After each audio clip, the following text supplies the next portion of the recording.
across the public. And also we'll be looking at debate, as it continues to widen a debate concerning the involvement of the Liberian Senate in the LPRC storage of fees.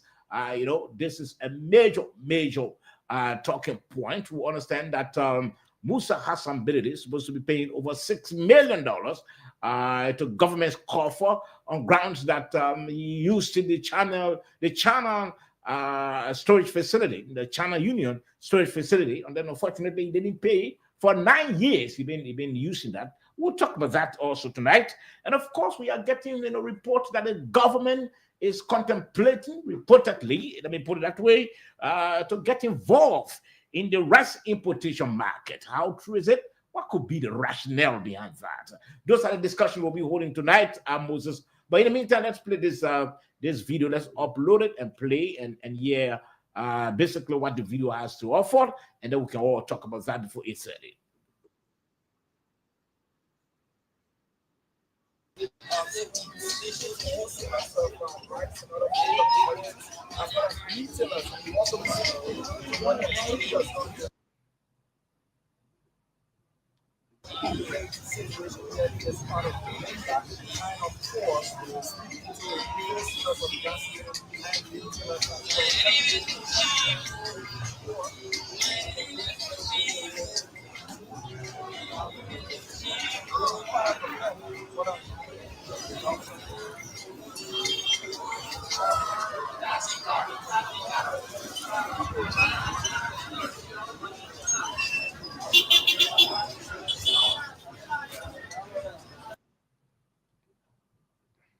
Purchase from you, but if they come with USD, they come with $14.50. There's this accusation that business owners are still charging the selling rate of Liberian dollars as 200. No, if that is happening, maybe I can speak for others, but for Matt Enterprise Incorporated, no, we don't do that. We are very transparent, and our rate is always visible to the customers, and that's why you see customer trooping here. Yeah. What about your stockpile? Do you have enough? Because there's been this issue of whether or not there is shortage and all these things. So that's one of the reasons we even hear. Is there enough with this new price? We're getting indicators that some businesses are holding back selling for those reduced prices. Is there enough here for you to sell to your customers? Sure enough. I can say to you, with all fairness, we have enough in stock. This is not just what we have. We have a very big warehouse. Okay. Very big warehouse, that takes about 7,000-8,000 bags of rice. And so we always have enough in stock. Okay. Yeah. Thank you for speaking with us. Thank you so much for that. All right. So he there representing his business, and I said the selling price. There is a wholesale point. The selling price is $14.50, and at the rate of 185. That is if you bring in Liberian dollars to purchase, but if you're using USD, then it's $14.50. Let's see. Milo, how you doing? Alma, hello. I just saw that. Yeah, jump on buying, yeah? You selling yet? All right. Thank you. So let's see if we can go to the next point. We're dealing with wholesalers for now, and then we'll go to the retailers who buy from these wholesalers and then take them to sell and make a profit. So we're here in Ganta City, Nimba County, leaving Matt Enterprises and going to Jungle Water and see if we can speak to them as well. They are a wholesaler here in Nimba County.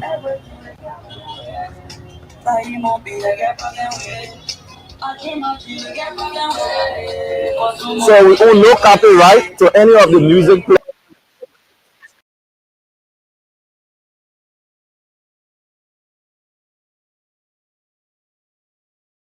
Moses, I'm sure you listened to the entire video, and you thought, that there was a need that we speak about this. We didn't listen to the entire stuff, but why did you gather, Moses? What I gathered from the interview, I had the opportunity of watching almost 80-90% of the interview today. And what I gathered from the reporters and what the marketeers were saying is that what we had already spoken about earlier this week, that the decline, is in the exchange rate. The Liberian dollar, now you have more US dollars going after fewer Liberian dollars. Then we said it was artificial. So when you listen to those people, they are telling you that that's the problem. Now you have fewer US dollars on the market because people are literally holding. They have realized that, hey, our US dollars are going for little or nothing. We're not going to put it on the market. And with this kind of situation, it makes it difficult for importers. Now, when you want to import your goods, you're not going to use Liberian dollars. You need US dollars to do that.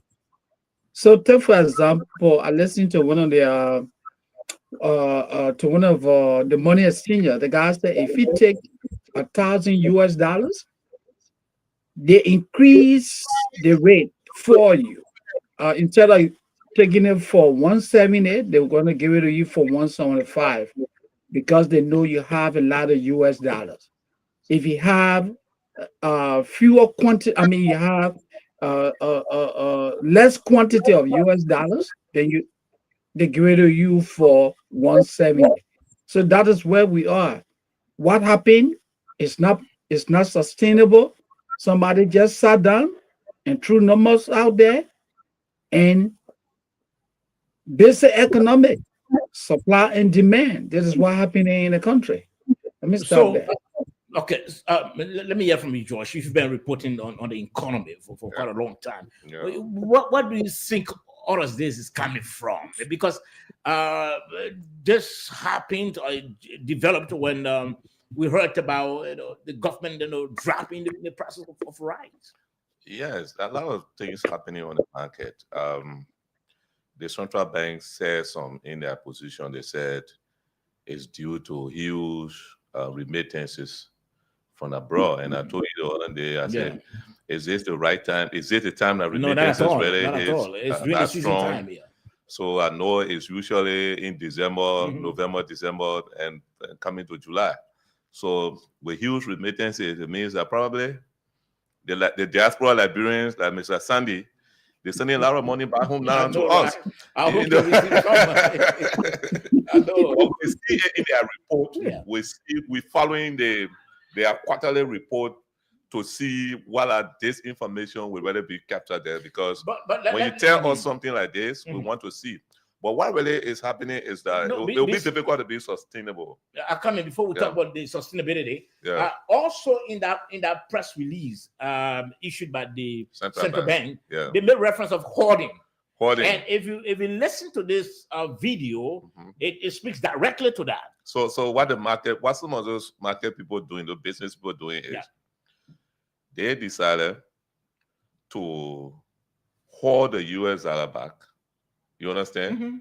In order for the value, I mean, to hold the Liberian dollar back, in order for the Liberian dollar to appreciate against the US dollar, so we can get more US dollar to go pay for their goods, to cover some of their losses that may occur from whatever policy that may come into place. But this is a strategy, gentlemen. That's maybe if it is true that the business people are involved, this a bad strategy that's affecting the purchasing power of our people. Sure. So how can the government arrest this? So this is what the government should do: monitoring and enforcement. You heard a guy from Ghana. I'm very happy that he's selling his rice at wholesale price of $14.50 in Ghana, which is very good. Wholesale price. I expected the rice to have been around $15 in Ghana. Given the distance, Given the distance. But he said it is available. And he's selling it at $14.50. So what we didn't get clear was the retail price on the market. And mind you, the movement of prices to hit the retail market can be slow when it had hit the what you call the wholesale market. Okay. How it happened? Some of these people have already purchased goods the garden store in the warehouse.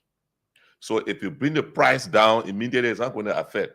That is why we're very mindful not to just say, yes, it's perfect, yes, it's perfect, because we want to see how long it would take for the reduction or the decline in the value or in the exchange rate of the US dollar to a Liberian dollar will affect pricing, cost of goods on the market. I know that it will take, if it is true that will be sustainable, it will take maybe the next 3 to 4 weeks before the price can really sit on the market. Because, and now I agree with you, because Moses, the products were brought in far before this government's announcement. So the businessmen wouldn't want to sell at a loss. They always want to gain their profit. So you listen to them, and many of them, and like you said, and that is what's happening as we speak. So it may be a bit difficult for the government to arrest it. It will take some time. And if I went on the Central Bank website today, today's exchange rate was not but it was yesterday, Thursday. It was around 177.1 Liberian dollars to one US. That was a buying rate, and the selling rate was 179. And Central Bank rate, that is the official rate, but that technically cannot just be applicable to the market immediately. And, so I would call it, Mr. Sandy, some of the things these business people do is the Central Bank does auction. The Central Bank has windows for auction for importers. If you go, sometimes you want USD. You just say you need about 10 million USD to go import, and you've been importing before your RPD record show. The Central Bank can auction the USD to you to go buy your goods, which you have impact on the market according to the exchange rate the Central Bank is giving to you. But our system has been very corrupt. The Central Bank has been doing that, but most of the time it has not been having the average impact on the cost of goods on the market. So monitoring is very critical in this case. I want the Ministry of Commerce and other institutions to really. I'm making some effort to see what we can get the Minister of Commerce on this platform anytime next week. Well, that would be good. We're hoping that can happen. Yes, Moses. Absolutely, the both of you are right. Mr. Kennedy, you're absolutely right. Look, I'm not a student of economics, but the little I'm laying in undergraduate school, supply and demand. And what is happening here is that, like the both of you said, the guys bought the goods at a higher rate, and now you want them to drop it. So they say, okay, this is the strategy. Since they want us to be the loser, we will hold. And that is what's happening. They are holding back. Now you have more people looking for US dollar on the market. So if you have more people looking for US dollar on the market, that becomes what? An increase, in the value for the US dollar. Now you have the Liberian dollar that we say it has already gained strength. But the question here is, like the both of you said, how do you import? That's the glitch. How do you import? If you don't have the US dollars, the local banks, if they don't have sufficient, they may not be able to help the business people. And those who have the money, the Fullers, the Lebanese, the Indians, those guys are keeping the money in, the storages. They say, hey, you know what? We're not going to put our money out there because we don't want to be the loser. So I hope the Minister of Finance, Finance Development Planning, and the others, I hope they will rather get to the table, the bank governor, and try to do a review of the current situation because it is not working. We're not being overcritical yet, but it is just not working. Yeah. Well, so I think unlike I won't really say it is not working. Because just 3 weeks ago to 4 weeks ago, the wholesale price of rice in Ghana was around $16.50 or $17. And I'm seeing it in Ghana. An independent reporter is telling me it's $14.50. Where the problem is exchange rate variations. And readily supply of Liberian dollar, especially on the informal market. The banks, the non-commercial banks and the credit unions, central banks say they got enough money there. But what about the informal economy that holds almost the largest component of the banknotes, of the currency? So when the shortage is there, it affects the economy as a whole. And that is why, as Mr. Sandy said, most of these guys wouldn't want to call most of the businesses, they're hauling the money. They're hauling the money. So the only way this thing will really work is thorough inspection. Mr. Sunday, I'm doing actual research on the rice market. Some of the prices I'm getting, I don't want to go too public because they are various, and I still want to get more information. So people been telling us that to get a rice in India is $9, is $10, is $11. Some of those prices are very fake. They are very light. And we have to, at wholesale price, we have to really find out for the 25 kg.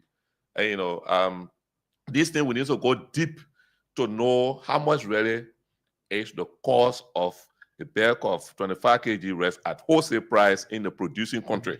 Okay. When we get it, then we know what informed the government's decision to say wholesale should be like this, because the government had to take into consideration freight, insurance, everything, and warehouse costs, clearing costs, everything before they will come out with any figure when it comes to that $14. That is where, for me, we the media people, those who know the information really need to help. So gentlemen, let's try to take a few calls quickly. Yeah.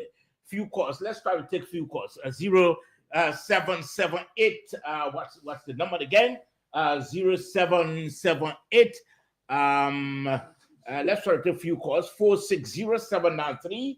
Again, 0778 460-793. Let's try to ask our people out there whether they are experiencing exactly what we're talking about. Whether the price of rice, whether the business people are obeying what the government said or not, and what's their experience with the shortage of cash, reported shortage of cash, and the increase in the rate. What is it that they are observing and they are seeing and they are experiencing also? Let's try to hear from few of our listeners before we can join our guests. Again, 0778 460-793. That's the number to call. 0778 460-793. Or better still, 0886 540-987. If you're out there and of course you experienced that the rate is high in your community, or you're experiencing a difficulty in trying to purchase your goods because of the fluctuation, let's hear from you quickly. Good evening. Yeah, good evening. Yes, sir. Your name and where you calling from? I'm Louis King, calling from the LC. Okay, let's hear from you. Well, I don't know the discussion, but I just think it is about the rest issue on the market. For me, I don't want for business to have it as an excuse that the body arrest ever since, so they want to set that right before they come to what government price. So to be very frank, the thing is our versa. You know what I mean? We the end user, we always got lost. We can remember back in the days when residents were high, they had a rate that they kept ever since.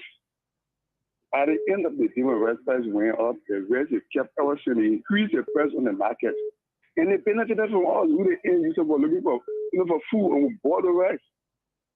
So what it is that they don't want to, agree. And what the guest institute is saying up there, when you making purchase, once you are coming to make a sale, all of those sales that the money, the goods that you are selling is associated with the expenses that you have made. So there's no need you go ask people over there how much for rice. You know what I'm saying? There's no need you go and ask. So government itself to have to regulate. They have to put commerce ministry people to stop sitting in the offices. They should come up here and see what is going on. At least they need to close people's stores. They need to make people want to sell their rice. Okay. You know what I'm saying? Okay. Because we can lose. We are taking lose. Yeah? Okay. Many thanks. Let's take another call on the line. He said the government needs to step up its regulatory exercise. Let's hear from you quickly. Good evening. Yes, sir. Good evening. Yes, the name is Edwin Fambulen. I call from Monrovia. Let's hear from you, Edwin. Good evening. Yes, again, to Slobo and your studio guest. I think I keenly listened to your guest, and he struck a very good point.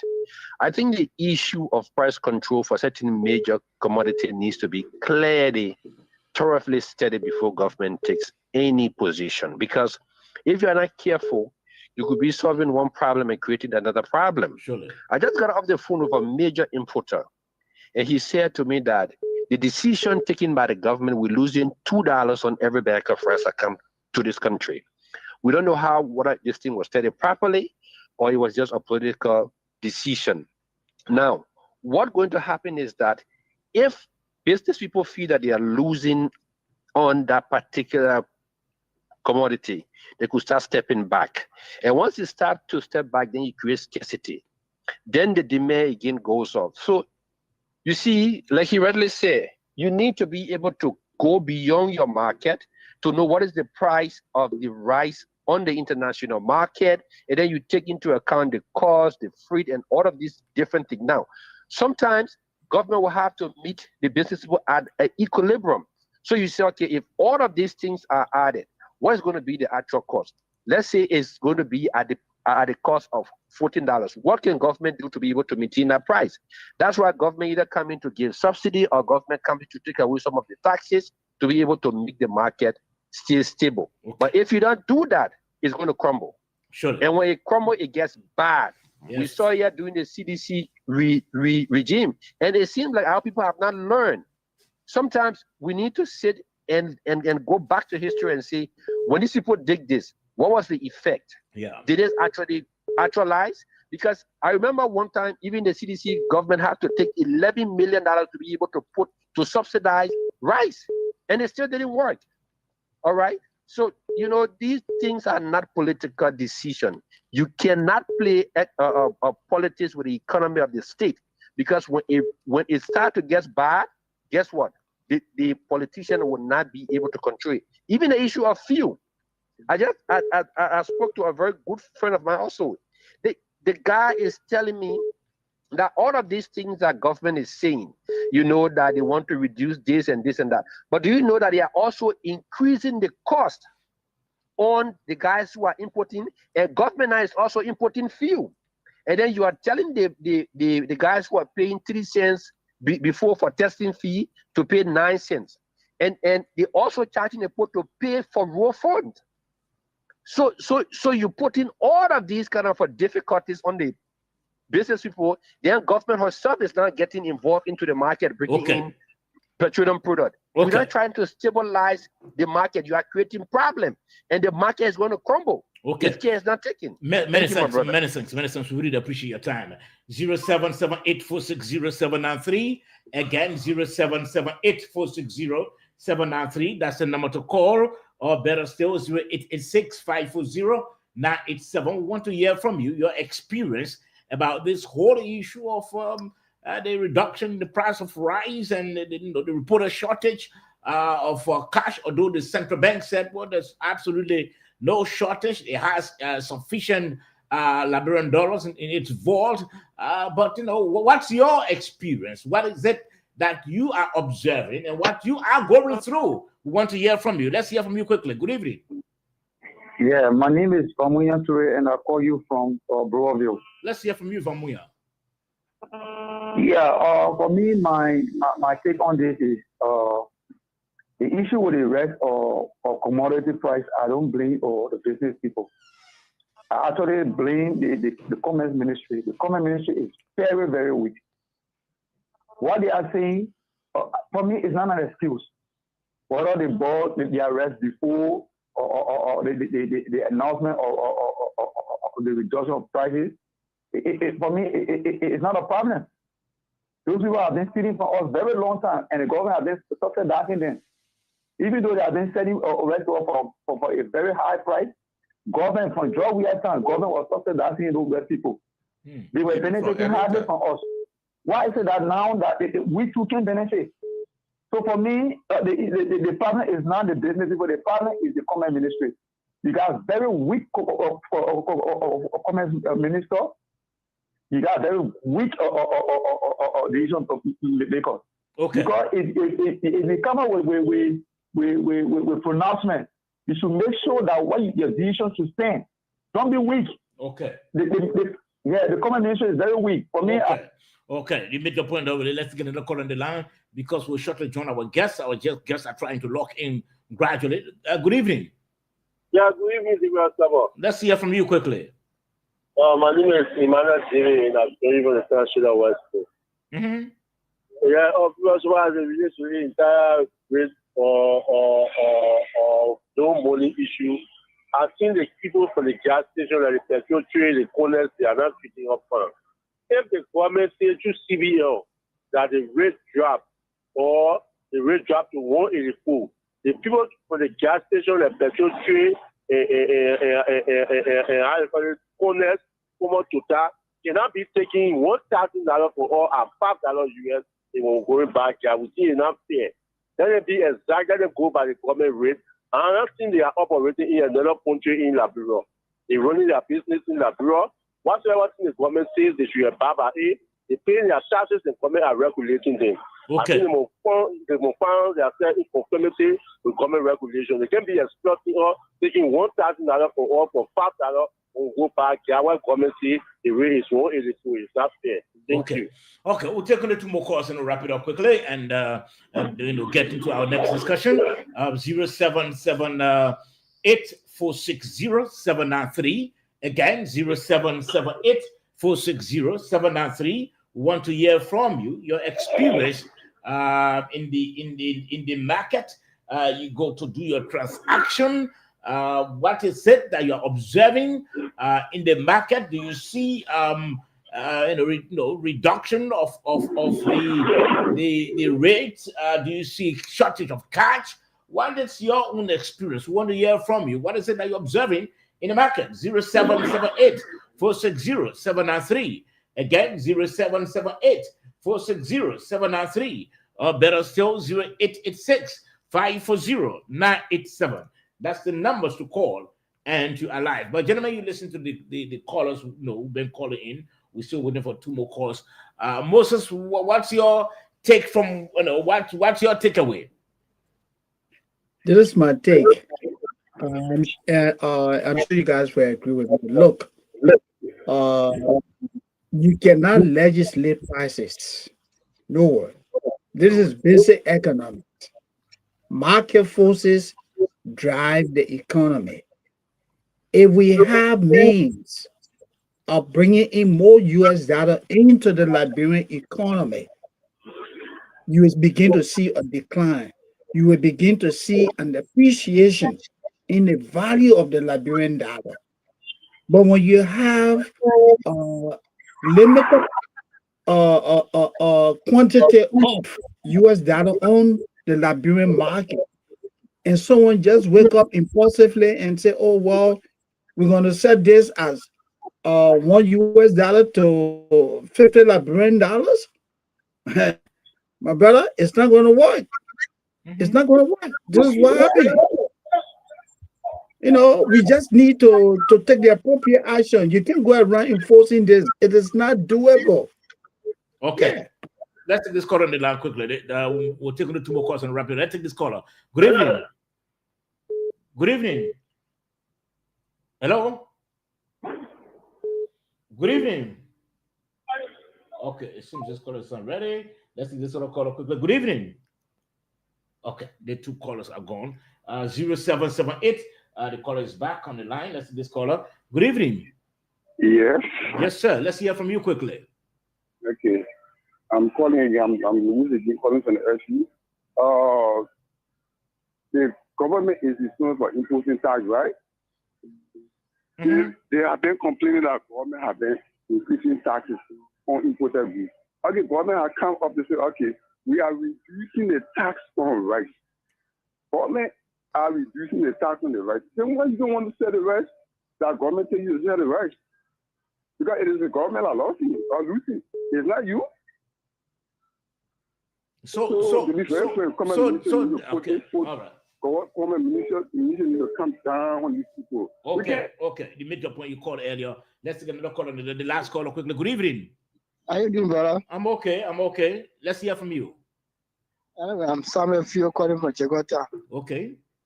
I'm a businessman. What happens is that the visit price will not drop at once. You will have to take time. For example, I'm running a pharmacy. If I sell paracetamol $50, And I decided to pick it. I will tell you that because it will try. It came with a go out tomorrow now. If I even change the price again, it will be a problem with me. Okay. So I have to wait a little bit before I even change price. 2-3 weeks will have to pass before you even change price. When you know that it's really stable. But in case I bring my prices down now, and it will go back up. If I want to change price, the people say I see. Okay. I won't have any business people. Okay. So we just all have to be patient in the meantime yet. Okay. Thank you very much. Moses, let's get your thought quickly, your takeaway, just a few seconds, and then we'll get the takeaway of Kennedy, and then we'll get into our next discussion quickly. Yeah, I said it earlier. We have a challenge. We can legislate this. Like I said earlier, first, we don't have the enforcement power. We have shortage of US dollars on the market. We need to figure out the most appropriate way we can solve this problem. Like the caller said, this cannot be automatic. It's not immediate. It's a gradual process. That's how I would like to wrap it. Okay. Josh? In fact, it's the other way around. Is because the U.S. rates are dropping. So we say is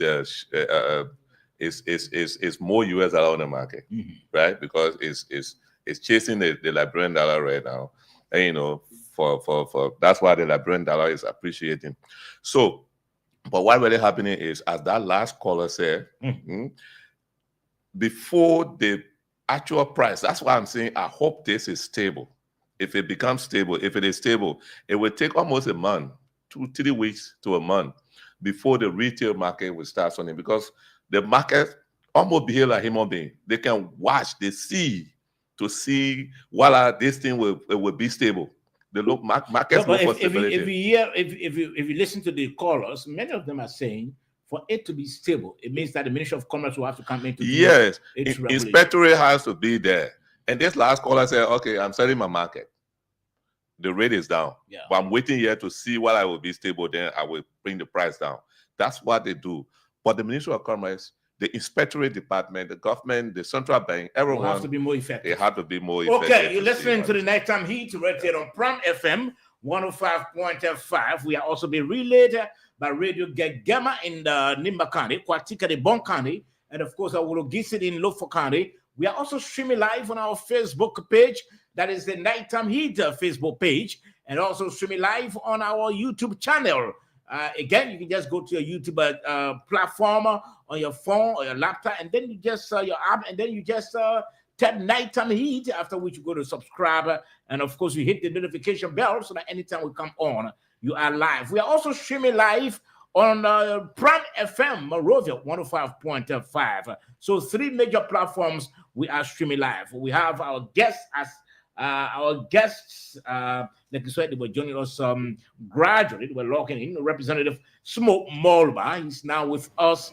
Representative Molba has joined us, and of course, Representative Jacob Dibi also has joined us. And I'm hoping that Mr. Oliver Weiser will shortly join us, and 122 will join us shortly. Gentlemen, you can do the welcoming, and then we get into our start the ball rolling. Honorable gentlemen, you are welcome, and it is our hope that tonight will be very fruitful. We have a very good discussion, and Honorable Weiser, you are welcome. Once again, thank you for always coming, and it is our hope that you will make your usual strong contribution. Thank you so much. Yes, and quickly let me join Mr. Kennedy and Mr. Silver to welcome our guests, our honorable lawmakers. It's a pleasure to have the both of you here. It is very good that you people are here, because we're going to discuss an issue which has to do with the laws of the country. Rape. So it's a pleasure. Welcome. Thank you. Thank you. Always a pleasure to be around. Representative Molba, let's hear from you.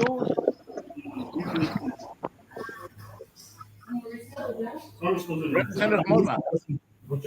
I think he's taking care of some things in the background. I know. Tell him, man. When my wife already moved ahead of this with 3. I mean, I will be moving next week. I don't get in that running stomach here. No vacancy in District 3, Monserrato. No vacancy. Don't give the man rolling. My brother, so, okay, I'll reconsider my decision because he's my man. All right, so gentlemen, tonight we'll be looking at three major discussions, three major topics. You know, the latest allegation of rape against the Deputy Youth and Sports Minister J. Brian McGill, involving a 14-year-old minor. We'll be looking at that. Before we came on air, I've been in contact with the Liberia National Police authorities. Also, we'll be looking at the debate. The debate continues to widen. Just today, Senator Augustine Chie, throw lights on what is happening with the Senate's involvement in the LPRS storage fees. He has his own views on that. We'll be looking at that also, talking about that. And also, we are also hearing that the government is set to get involved in the rice importation market. We don't know how factual is this, but we are getting reports concerning that. So let me read this major statement from the Ministry of Gender, and then we can get into the discussion quickly. The Ministry of Gender, Children and Social Protection, Liberia, has disclosed that it is actively involved in the investigation of an alleged rape case involving a 14-year-old girl and a Deputy Minister of Youth and Sports for Youth Development, J. Brian McGill. According to an official statement released on Thursday, September 11, that's yesterday, the Ministry of Gender-Based Violence Division was informed of the case on September 10. Upon receiving the report, the division, according to a release late Thursday evening, immediately alerted the Liberia National Police Women and Children Protection Section and the Sexual and Gender-Based Violence, the SGBV Crimes Unit under the Ministry of Justice to initiate a formal investigation. Okay, so that's the Ministry of Gender. It means that the government is officially aware of this. And let's take this other statement quickly from the office of the Pro Tem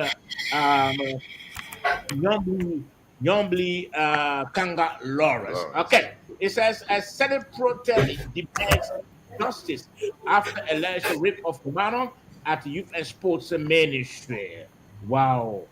Senate Pro Tem Nyombli Kanga Lawrence has issued a strong statement condemning an alleged incident of rape involving a minor and Deputy Minister J. Brian McGill at the Ministry of Youth and Sports.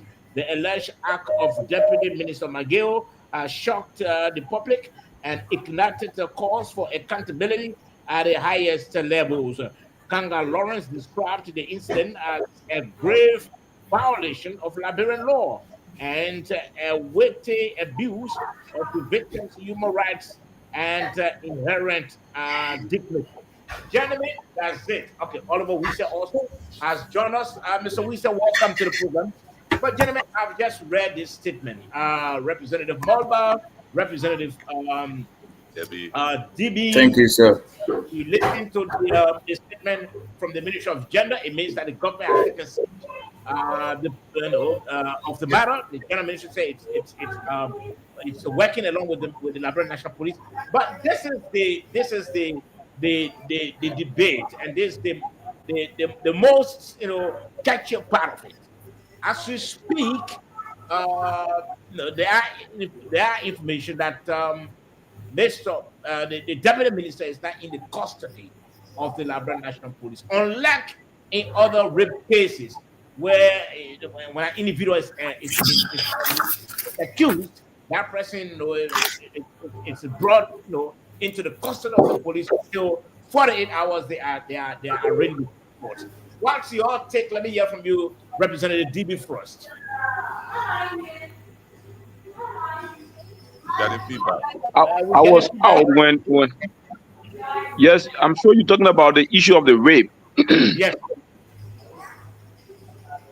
Yes. So rape is a non-biddable offense in this country. When you rape you have to go to jail. It's not biddable. And so we who have the mandate of the people, we have to protect the laws. I don't know what exactly you just read, but I know this has been trending on the social media that there is an alleged rape incident. From according to what I've read on the social media, there is an alleged rape issue about a minister, one of the ministers at the youth and sports. So if that's what we are talking about, it is a non-biddable offense, and all of us who have children and who are lawmakers, we have to ensure that nobody does that. No man should rape anybody. It's unacceptable. Is inhumane to do, and so as a lawmaker and as a person or father, I also condemn it in the strongest term. And I think that when there is a culprit, that corporate must be able to go to court and be able to exonerate himself if it is possible. If he's not, if he's found guilty, he has to serve the term in jail. Okay, so the issue is, we read the statement from the Ministry of Gender. It means that the government is fully aware of this matter. According to this statement, the Ministry of Gender said the issue was brought to its attention since September 10. Now the police is investigating, but we are not quite aware whether the alleged doer is in the custody of the police. That's the concern from many of members of the public. Do you share that view as well? Oh, yes. So now that the government has acknowledged that there is an incident, and it involves a government official, he or she must be apprehended, but he must be apprehended. He must be arrested and taken to court. I don't know why it is taking them a long time to do that. If it is, a crime has been committed, it has been acknowledged by the government that yes, a crime has been committed. Once a crime has been committed, the police need to go in and arrest the culprit. Or if the police can't do it, the parents can sue. They can sue the alleged rapist so that the court can take siege of the matters. Okay. Now, Representative, okay, let's hold you there, Representative DB. Let's hear from Representative Molba. Representative Molba, normally we are told, I don't know, I stand to be corrected, that the police has 48 hours, right, to conduct its investigation and forward whoever the culprit, to court so that they can be arraigned, through the process of law. But up to present, we are yet to know whether the alleged, doer is before the police. Are you concerned about this, Representative Molba? Kindly unmute. Good evening to my colleagues, Honorable DB, and to the rest of the panelists. I'd like to say good evening. With the issue of the rape case, this is a severe matter. I think it's unethical, and it boiled down to the National Code of Conduct for Public Servant. Because when you look in Chapter 3 of the National Code of Conduct, it makes mention of sexual harassment to that of sexual conduct. I think one code of that part of the Act says that all public officials shall evolve on ethical and unbecoming behavior, right? Which most of it boils down to sexual harassment. I think one of those things that have to be done through the police investigation, because the police cannot just investigate.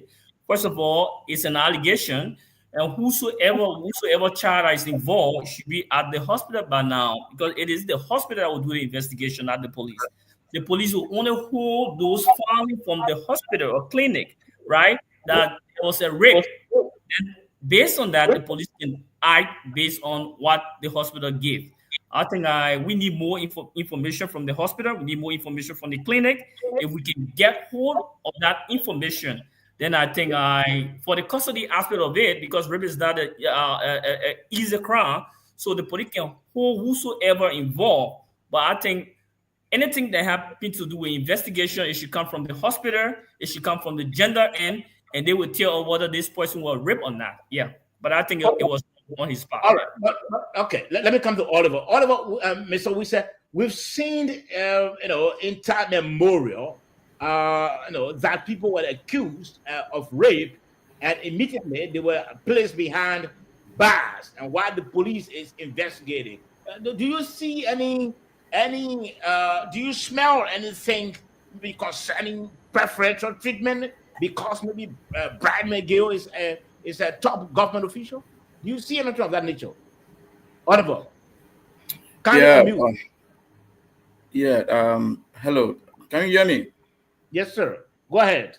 Yeah. So let me say thank you again for inviting me on the show. Well, if the culprit has not been arrested by now and placed in police custody while waiting investigation, then I think it's wrong, and it is actually concerning. My own issue is not only about he being arrested or maybe placed in police custody.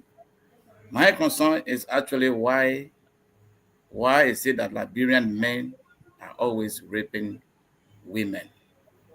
Look, Sober, from January of 2024 to October, Liberia recorded 2,759 sexual and gender-based cases.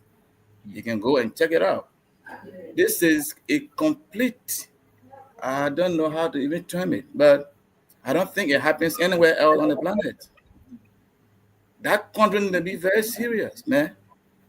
Why will men muster the courage to continuously abuse women? In a small country like Liberia of just 5.7 million people, and we continue to come on the show to talk about gender-based issue. Is it because there are no laws? We have 2 lawmakers on the show tonight. What are the laws in Liberia? I live in the Ivory Coast for 11 years. You don't just rape a woman in the Ivory Coast like that. You don't just do that. I lost so many friends from that. What do they do with people when they are caught or when they are convicted of rape? What do they do to them in Liberia? To me, or for me, that is my main concern, because obviously this guy will be arrested. In as much as the government acknowledge the fact that this thing happened, he will be arrested. Okay. Now you are expressing optimism that he will be arrested. But if you listen to the statement I just read, released by the Ministry of Gender, they said the ministry said it was taped, it was informed since the 10th of September, and normally the police has 48 hours in trying to process to court. But up to present, it's more than 48 hours now. We have not heard anything whether Brian is in the custody of the police. The question is, do you think there's any preferential treatment? So for me, I wouldn't say there's any kind of special treatment. But at the same time, too, I don't still understand why he will not be in police custody now if indeed he committed the crime. It could be that something is not so clear about the allegation. But even at that, I think he should have been beyond bars now, pending investigation. Okay, so let's leave it there. Yes, come in. Yeah, let me provide background information, and I would like to wear my clinical hat. I will not be speaking as a journalist. I will be speaking here as a clinical social worker. Rape globally is considered a felony, meaning it is a crime against the state. The case we're talking about here, this case unfolded in August. It came to the attention of authority at the Ministry of Youth and Sports in September. for the fact that this case has been reported. The father, I listened to the father. The father reported this case to the police. The police gave a go-ahead for the girl to be examined. She was taken to a hospital, and the report indicates that she was sexually molested. So with that, it means the police now has what we call probable cause to arrest and detain. You do not need to politicize this. Senator Protein Kanga doesn't have to talk about this. The law is the law. You do not need Senator Dillon saying, oh, you know, you arrest the man, dismiss the man. No, all these people need to stay in their lane. The law of the country is the law. And the man has committed a crime against the state. The prosecution of this case falls within the scope of the government of Liberia. Now, it is the accused versus the Republic of Liberia. The parents have nothing to do with this now. It is the state, the Republic of Liberia versus the accused deputy minister. That's the law. There are a couple of reasons why this has to be taken effect as of now. First thing, someone under the age of 18 is considered a minor. Such person cannot give consent for sex. And the allegation against this deputy minister is that he's accused of what? Sexually molesting a minor, a 14-year-old. Where I reside, had I been in the United States, that man would have been in prison long time. Oh, now Moses, let me hold you there. Let me hold you there, Moses. So what are you reading, Moses, in the whole handling of the case by the Liberia National Police? Do you think this guy is enjoying some special treatment from the LNP? You know, considering that he's a top government official. Of course. So, look, one of the greatest problems we have in Liberia is failure to enforce the laws of the country. We cherry pick. I heard you reading that in the past, the police arrested and detained people accused of what? Rape. Now you have a deputy minister in a unity party-led government, the rescuer, and this man is sitting at home. The poor family, the father of the daughter is running all over the place trying to mobilize support. It shouldn't be that way. The man committed a crime, allegedly committed a crime against the state. That is where the police come in. That is where the government of the Republic of Liberia comes in. Okay. That's how it goes. Let's hold you there. Yeah, George Kennedy. Moses, Mr. Sunday, you are right. I don't know what is the reason for the delay. I am told that the Minister of Youth and Sports actually technically suspended the individual from going to the ministry. He doesn't go there. He's not going to work because the matter has serious integrity problem. I think he's done his part. The police need to do their part. Honorable Moba, this matter is not about doing what they call, they're going to do investigation before you do arrest. You go into the hospital before rape case, according to the rape law, the horse pass. Once you are accused and that victim can identify you as an accused, you will be apprehended immediately and placed behind bars until proven otherwise. So what's the difference in I said? So no, actually, when you said that, oh, they got to go to the clinic, and you know this No, and that. what I said the police cannot investigate. The police will hold the individual, and the clinic or hospital will go through the investigation. Fine, that's will form the basis. It will form the basis for evidence in the court. But actually, no reason why the individual should be walking by now. Okay, so gentlemen, before we came on air, I managed to speak with the deputy police director for operations, Nelson Freeman Wright. Yeah. And then, he also referred me to the, I think one of the deputies who's handling this case was Simeon Freeman. I hope I got it there. Frank, okay, fine. Frank, that's the name. And he says that they are still investigating. According to him, there will be an official police statement that will come out very shortly. Just a few minutes ago, we tried placing the call because we've been concerned that how is the police handling this? We've seen in other cases where immediately John Brown is accused of rape. Police go in and grab John Brown and put John Brown behind bar. But we are seeing, different. We are seeing it differently when it comes to, the deputy, minister at the Ministry of Youth and Sports. So he's saying, well, we are not handling it differently. But again, we have to go to the court. We have to take the victim to the court. We have to do this. We have to do that. But the police has 48 hours. Are you saying that in that 48 hours are 2 days? Because if you listen to the gender ministry's press statement, said it was alerted since the 10th of September, and the police have the 48 hours to gather all those evidence and forward the president to court. So what is the delay, gentlemen? Where are we? How do you think? And let me ask Representative DB, and then I go to Mulba. How do you think this could embarrass the image of our country if it is not handled the appropriate way by the Liberia National Police or investigators? Representative DB.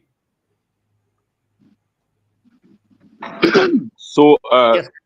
Exactly has yeah. Are you getting me now? Yes, we are getting you. Go ahead. Are you getting me? Yes, go ahead. Go ahead. You are lying. You are so lying. as one of the panelists rightly said, yes, as exactly as one of the panelists said concerning the issue of rape is a felony of the first degree that is at this time that the government has acknowledged that there is a crime that has been committed. Based on our acknowledgement, the police should be able to move in to start to prosecute this man, because the law does not favor anyone, regardless of your status. Once you are accused and you have there is a probable cause to be prosecuted, you have to be prosecuted. I am an example. As we speak, I'm in a court. The government will have to prove what they said, but at least they said they have a probable reason to investigate me. So I have availed myself. And so the fact that I, who is a sitting lawmaker, the police, without getting an indictment, can arrest me. They should be able to do that with this case concerning this deputy minister. This is something that they have established. They need to investigate him. Why they have not investigated him yet? That's what we talk about. In this country, justice is not fairly served, and that should not happen. This is a control of laws, and when this thing happened, it has happened to others who are in detention. There are many persons. When I went to Central Prison, I saw over 100 persons there on the alleged allegation of rape. They have not been brought to court. The police arrested them, went to the magistrate court, and immediately sent them to jail. Why up to now the deputy minister is still passing around, is still free when a crime has been committed that has been established? Why the police are not moving? Is partial justice, is partial or dispense of justice that should not be entertained. This country should not entertain such a thing. The police need to move in to start to even investigate, call him to question. Let's see how. But it's been a while now, so why they have not done it? Justice is blind. Justice must be served. The parents of the little girl don't have to push. The government knows that this is an act against the state. The police need to get involved. Representative Mulba, where do you stand? What's your take? I think first of all, it's alleged. I would like to say there are evidence because I think what I said earlier was that sometimes about rape cases, because I know of one or three rape cases where the hospital had to do their own investigation to come up to gender so that they can relay those facts. So sometimes when you see the police not into it, then there should be an issue, right? Because this is a rape case. I don't think anyone will want to hide it or to just play with the case. So we need to take time. I always tell people, not all of the cases that we bring on in social media, we have to give our people the chance to do their investigation. So I would not like to put this identical case so high because I think it's in the hand of the police. If it was something where the police had evidence, but now I think they have arrested him. But if he is into the eye, he's the doer of the eye, I think he should be penalized and he should be dealt with. But we need to get a chance to this case so that we can see the finding of it. Yeah. Okay. Mr. Wisa, do you think, do you agree with Representative Mulbar that we need to give a chance, or we need to allow the police to do its work? Apparently, the police has not found any sort of evidence. But on the contrary, there are others who are accused of it, and there are people who've been accused of rape, and right away they are placed behind police bars and going through the investigation. Yeah, so for me, I want to respectfully disagree with the lawmaker on this one. In time past, when people are accused of rape, they are arrested and put behind bars pending investigation. It shouldn't be the other way around. Once the government had acknowledged that indeed a rape was committed and this individual was named, I think he needed to have been arrested by now, pending investigation. And that should be the way it should go. When you talk about the government being embarrassed, I can say yes, right now, the government should be embarrassed. Because if you have a country that almost everyone is trying to look up to for some kind of direction because of its age, and continues to do things that other countries are not doing right now, Liberia is still promoting people, harassing young women. When you look at the statistics from 2022 till now, you wouldn't believe that we have a country on planet Earth where men are just abusing women. I have daughters. That guys should have been arrested or should be arrested right now, pending police investigation. There is no time to say, give the police chance. He should be being bad by now. Yeah. Okay. For our information, we just contacted again the third deputy at the LMP, because I understand they have 4 deputies now. Initially, they had only 3, but they have 4 now. He's Simeon Frank. I think he's the deputy for something, and he's handling this case. We just phoned him, and he said, let me read this. Official statement will be coming out shortly through the police spokesperson. So I can't comment on the issue now until later. So according to him, I don't know why they should be waiting until that spokesperson can speak before, because this is very sensitive. Like we said, it has happened over time. That immediately John Brown is caught, he's accused of rape. Right away, the police take siege of the matter, and that person is in the police custody. But what we see, it's far different from what we've been seeing before. So I don't know why is the police wanting to be tight-lipped on this one, especially telling us about the status of the investigation and why the alleged doer is not in the police custody. It's possible that he could as corn, he could leave the better work of the country. Please. Yes, let me just say something here. This is what we call neglect, failure to act. I told you, I'm a licensed clinical social worker in the United States. Had that been in the United States, that man would have been in prison by now. First, in order to establish or to give the probable cause for arrest and detention, the matter has to be reported to the police. The father already did that. The police gave the go-ahead for the parents to go to the hospital for the girl to be examined. They went to the hospital, a report was compiled, the report indicated that this young woman was sexually molested. And a finger is being pointed, finger being pointed to a senior official of government. This is where the police come in that, look, my man, the current situation now, it is between you and the government of Liberia, because a rape is a felony, meaning it is a crime against the state. This has nothing to do with the parents anymore.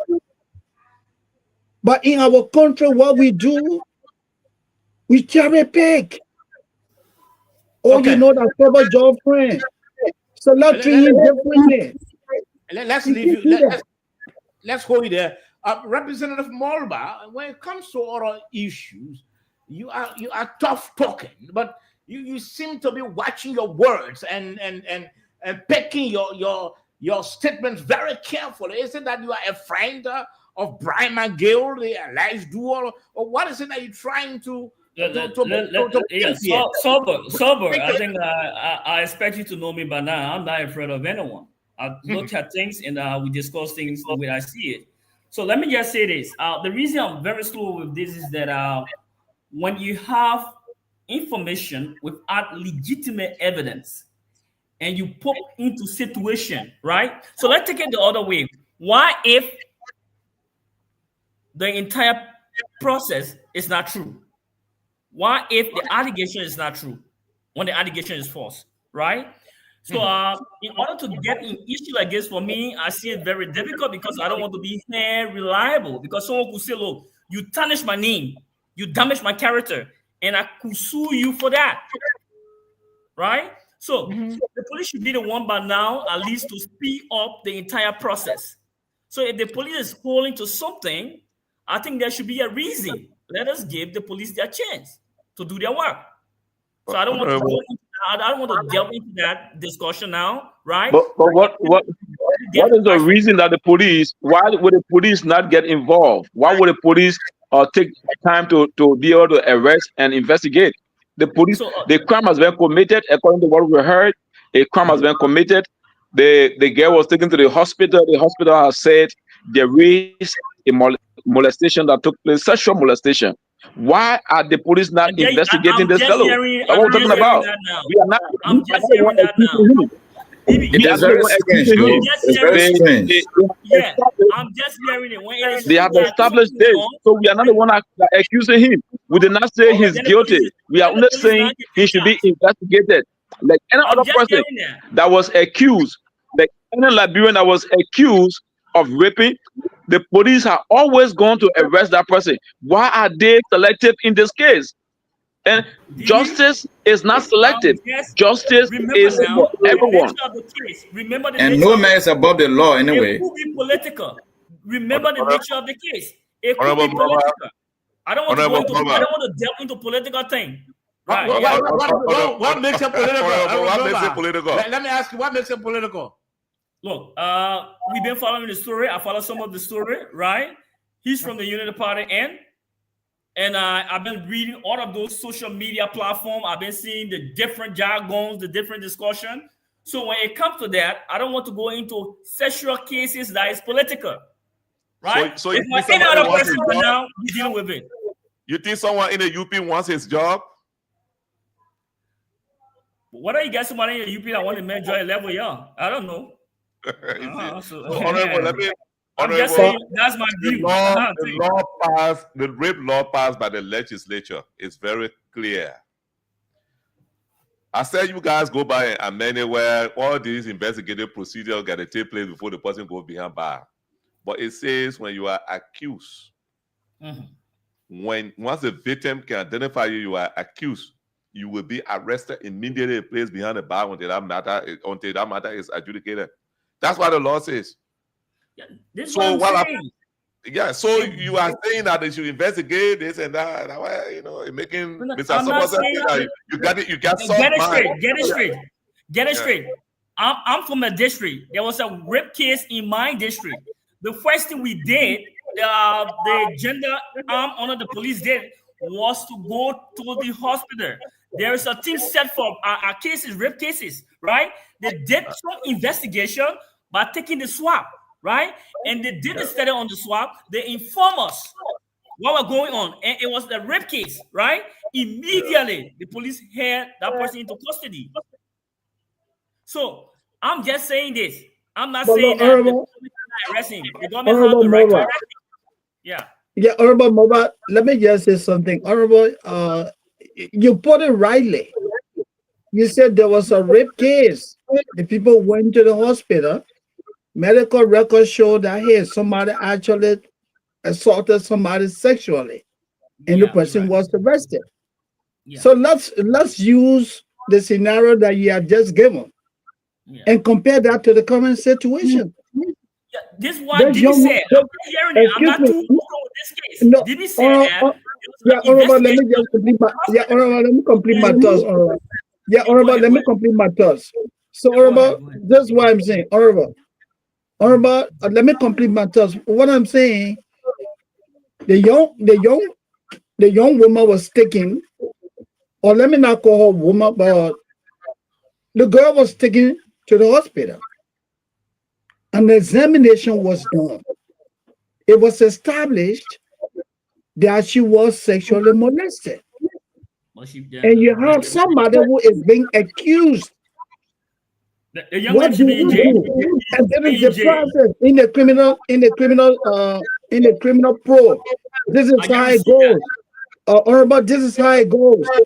When the allegation is made, it has to be reported to the police. The parents have already done that. There must be what? Medical check. The family has already done that. You have all the facts before you. That hey, this is the situation. Then what happened? The police get involved. Arrest the man because it is likely that we are afraid that this guy may elope. The person can leave the country. Then what happened? Right. He should be in jail by now. He should be in jail. He should be in jail. 100% right. I support it. Okay, the Honorable has conceded finally. He has conceded finally. So we just again spoke with the LMP spokesperson, and she said that she's currently busy in office and should not be able to comment. So maybe they're trying to draft the press statement that they spoke about earlier, that this statement will be coming out any time from now. But gentlemen, when the statement comes, we're going to read it so that we can know as to where the police is with the investigation. Why is it that the deputy minister is not behind bars? What are the police, has some, some issues, with gathering evidence, all of that. So we're hoping that the statement will address that. But let's go to our second discussion. They debate over the Senate's involvement. So, Sober. Yes, sir. So, what did Macaulay say concerning this rape issue? Did he agree that the police by now should be able to arrest the fellow to prosecute him? It's unethical and you should be dealt with. It should be handled. No, the police has not come up yet. So we are waiting for the police statement. Yeah, we spoke with the police a few minutes ago. We are waiting for the statement. Maybe if it comes on before we end, we're going to read our statement out for the public to hear. But let's go to our second discussion. The debate concerning this whole LPRC storage, terminal storage fees continues to widen. People are speaking. I know Representative DB, you had a press conference, and of course you took serious exception. But one of your senators again came up today, and he did a very long piece on the social media. Senator Augustine Chie. Senator Councilor. Okay, he's a councilor as well. Senator Councilor Augustine Chie Let's try to read that quickly so we all can talk about what he said. Senator Councilor Augustine Chie has responded to criticism from the House of Representatives Rule of Law Caucus regarding the Senate's investigation into the LPRC's petroleum storage fees. He contended that the caucus claims lack constitutional ground and to misinterpret the legislature's shared oversight responsibilities. The caucus questioned the Senate's authority to recommend how the president should allocate part of these fees for national priorities, view it as an overreach.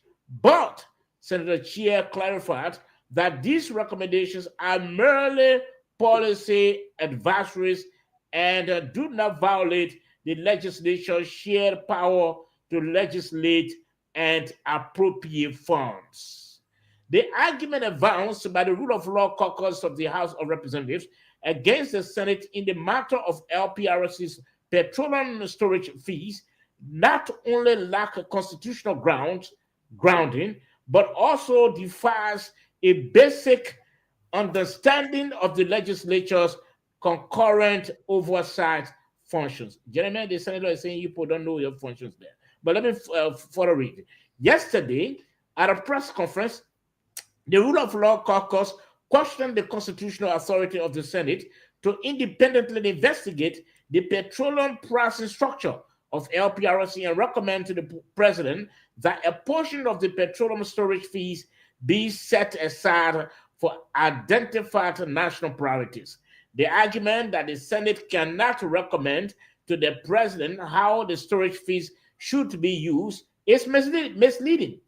It is equally misleading that the recommendation and the approval by the president amounts to making appropriations. Recommending, okay, gentlemen, let's end there and that reading the entire stuff. But Representative DB, you have been referenced in that read out by Senator Councilor Augustine Chie. Let's hear your takeaway first. Kindly unmute. All right, so I read the senator's opinion, and I think it's just difficult to defend the wrong things. The senator is an elderly person; he's a counselor of our law, but I think they are defending the wrong thing. The fight here is that the Constitution is clear on who can make appropriations, who can levy taxes. It's very clear. The concurrent jurisdiction or the concurrent legislation they talk about is that when they discuss in their plenary, they should send their conclusion to us as representatives to concur with what they have said. On this issue of he said the Senate have the right to recommend to the president policy issue. They can recommend policy issue, but when it becomes when it interferes with becoming a law, then there where we have to come in as concurrent. There where our concurrent power comes in. They have the right to investigate, which they did. After the investigation, the recommendation to the president was not a conclusive recommendation that the president had to act on. Now that he has recommended to the president needs to do a letter now to the legislature concerning the taxes, the new fees that they have realized or they have seen. Another thing is that when they investigated, they failed to understand that LPRC and those private tank owners are competitors. And competitors, a competitor cannot charge fees or cannot raise fees or cannot generate fee from its own opponent or its competitor. LPRC is a tank owner. The private businesses are tank owners. So the two of them are competing. So what they recommended was that they are trying to remove the private owners from business to keep LPRC in the business. That's wrong. And the senator needed to understand when all of us were speaking. We are not questioning their ability to investigate, but we are questioning their ability as Senate. The Article 34 D talks about what the positions and what our responsibilities are. I want to get it to read it verbatimly. What it says. Article 34 D says to levy taxes, blah blah blah. Okay, let's go to R. They say all revenue bills, whether subsidy charges, imports, duties, or taxes, and other financial bills shall originate in the House of Representatives. They say it shall originate from the House of Representatives. And they say the Senate may propose or concur with amendment. The Senate they may concur with us, but every other financial instrument must originate from the House of Representatives. Like we can't, the representative cannot conduct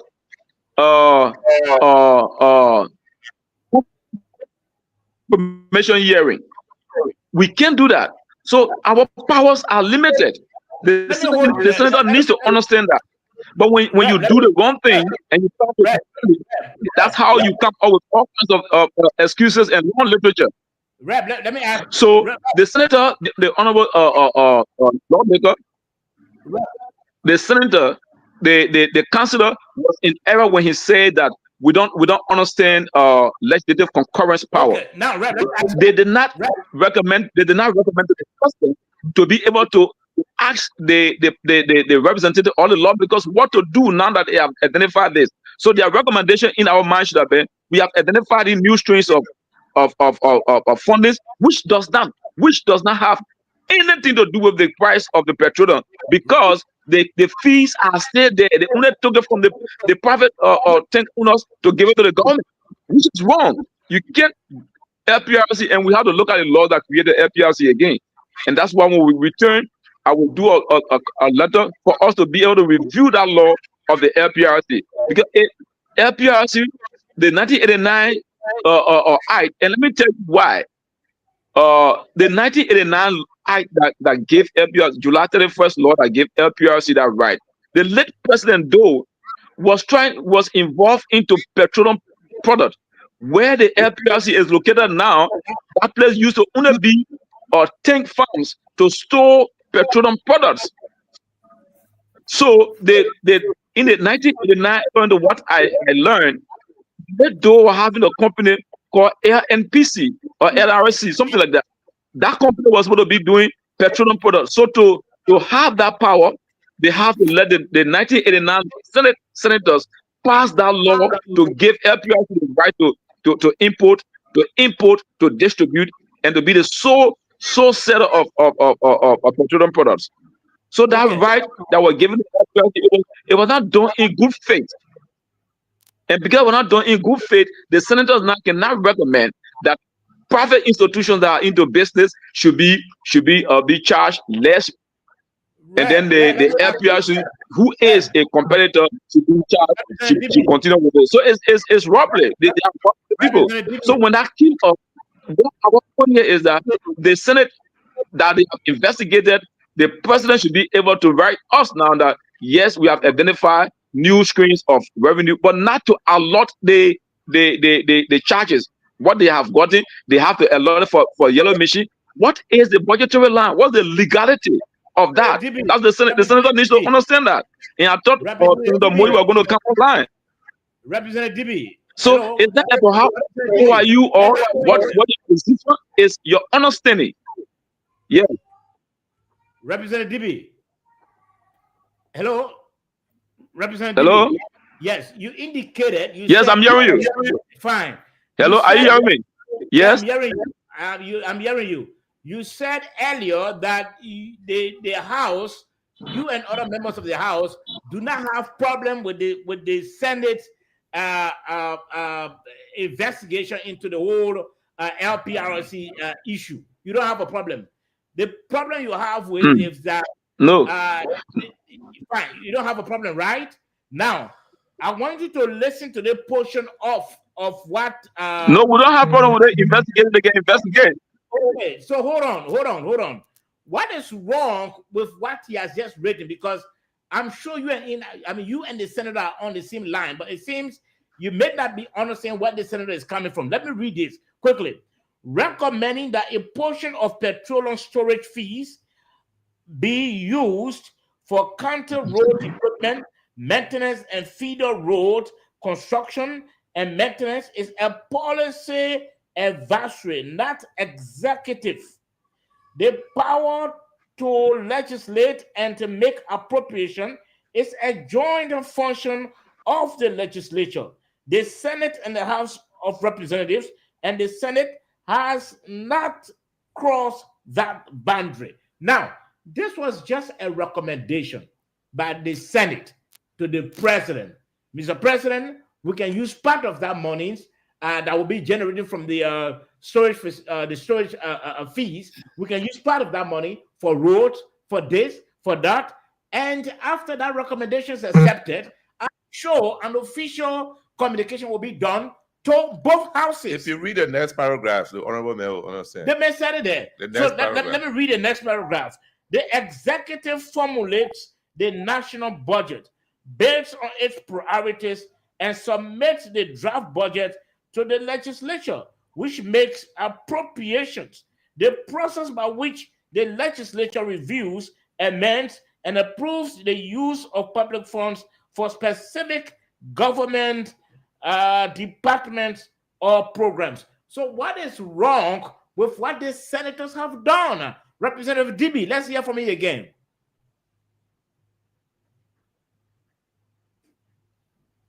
I think he's gone.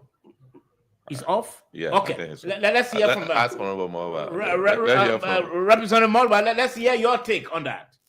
Do you have a problem with the Senate investigation and the recommendation to the president? Let me say this sober. I think most of our senators, they have the job, but they lack the ability to understand public policy issue, especially when it's relating to public budget. You're throwing major jabs at the Senate.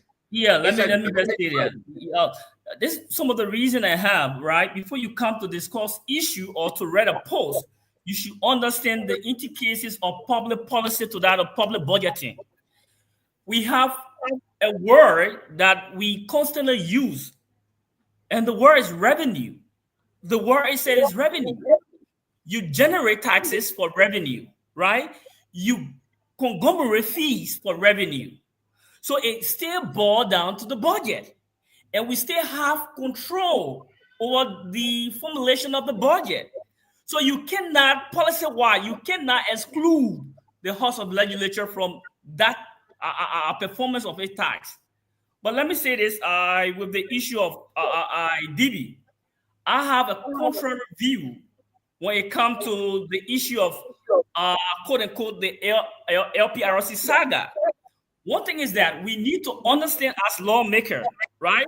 I listened to DB quoting Article 34 of the Constitution, Article 34D, right, of the Constitution. I talk about the lawmaker have the power to levy taxes, right? But let me say this. When you look at Article 1 of the Constitution, right, the beginning, the embryonic stage of the Constitution, it says that all power is inherent in the people, right? And not that, it also went on to say that all free government, right, instituted, right, all free government instituted should have the authority, right, and benefit of the people interest. That's it. So the people interest I see here is this: service to that of benefit. The issue of LPRC, the issue of the 0.35 storage fees, right? I agree. We discussing liberalization policy. Those companies, those businesses that occupy the position, right? That's the breach of the liberalization policy to exclude them in the process. But the thing is that they have occupied, they have worked over the time. Who are the beneficiaries? Is it the Liberian people or the private entity? That's one of the things we need to take into consideration. My thing is the Liberian people should benefit. So when you want the Liberian people to benefit, you need to turn this to the Liberian people, right? Let the government have a full control. And let me tell you this, when we talk about services of the 0.35, we have handling fees, right? Testing fees. We have inspectorate and maintenance fees, right? What have been the impact? What have been those services that have been contributed from the private entity? I haven't seen any of it. Maybe the only one I'm aware of is the storage aspect of it. So who are those? Another aspect of beneficiary. Who are those benefiting? Is it our people? What are those funds used for? Right? There are things we need to rethink. So what I'm saying, the government said that we're going to use this money for HIV. We're going to use some of the money to fight tuberculosis towards the health sector. We're going to use part of it for rural. I think it should be monitored by the government, not by the private entity. And I feel hurt at this time. It should have been a time frame in interval, right? If they were going to give time interval and those in control know that the government will take over, that's the only difference I have. If the government taking full control of what belongs to them, I support it. And I think the government is in the interest of the Liberian people. Thank you. Okay. Let's hear from you, Oliver. Oliver, we said, what's your takeaway from the communication I read, the post I read from Senator Councillor Augustine Chie, trying to lay the facts that the Senate, they didn't do anything wrong. It was just an advisory to the president. And if the president accepts the advice, at the end of the day, I'm sure there'll be a communication to the both houses where they can now do it legally. What's your takeaway, Mr. Wiese? Well, if it were just an advice to the president that will be looked at legally later on by both houses, then I think there was no harm here. I mean, just an advice to the president. What I don't still understand on this show is we have two lawmakers who are disagreeing with each other one way and other on a particular article, that is in place to guard how taxes are levied in Liberia. So I am not a lawmaker, but what I do know here is that senator, as he said rightly at the end of it all, he said they have not crossed that line, meaning nothing has been done. They are just advising the president. In fact, he just advising the president on what he feels should be done. I don't think there's anything wrong with that. Okay. Yeah. Let me say this: it's not just an advice; is a decision that they have made. If you listen to Prince Moi, it's a decision that they have made that will take effect without the acquiescence of our body. So it's not an advice. It just, I'm telling you, the senators are just defending the wrong thing that they have done. This honorable. So then, as you are saying rightly, if it is a decision that they have taken, then it wouldn't be seen as an advice. Then in that case, then I will agree that something was done wrongly, because exactly. Yeah, exactly. It's not an advice. I'm telling you, it's not advice. It's a definite decision that they have made. Yeah. Mr. Wiese. Yes. I come here. One minute, Sandy. Now, the senator is read up, continues to say it is an advisory. They were trying to advise the president as to let me read this. Yeah. Listen, the recommendation of the Senate approval by the recommendations of the Senate approved by the president will be included in the draft budget from the executive as LPRC's contribution to the budget. It is only when the budget is passed by the legislature that the government can legally spend the money, while some of our colleagues, on the other hand, do not understand that. So he's so from what you just read, then it is just a recommendation, which can be considered also as an advice, pending approval from the president. So I don't know how the lawmakers are saying that it is a decision that they made and that's already taking effect. Representative Dibi, let me ask you. So are you saying that, Representative Dibi, so are you saying that there's conflicting accounts, between the two senators? Yes, exactly. The senator Awachie might not understand the ramification or the impact of what they have said. Maybe he think that this is a recommendation, but it has been effectuated. You heard Prince Moyi, the Senator Prince Moyi, you heard him. He said in the next 4 months, which is not even the time of the budget, he said in the next 4 months we'll be able to save this amount of dollars, and this money will go towards yellow meat, it will go towards HIV and tuberculosis. That's what Senator Prince Moyi said. He did not say we have advised the president. He didn't say it was a recommendation. He said this is a decision, and the Liberian people will save 4 to the Representative, I think you were speaking in the future. $16 million or $4 million within the first 4 months. They have done that decision. It's not a recommendation. The Senator Awachie, maybe he doesn't understand the decision that he has made. So Honorable, let's go there. Yes. Honorable August 31st, 1978, the FPRC was established.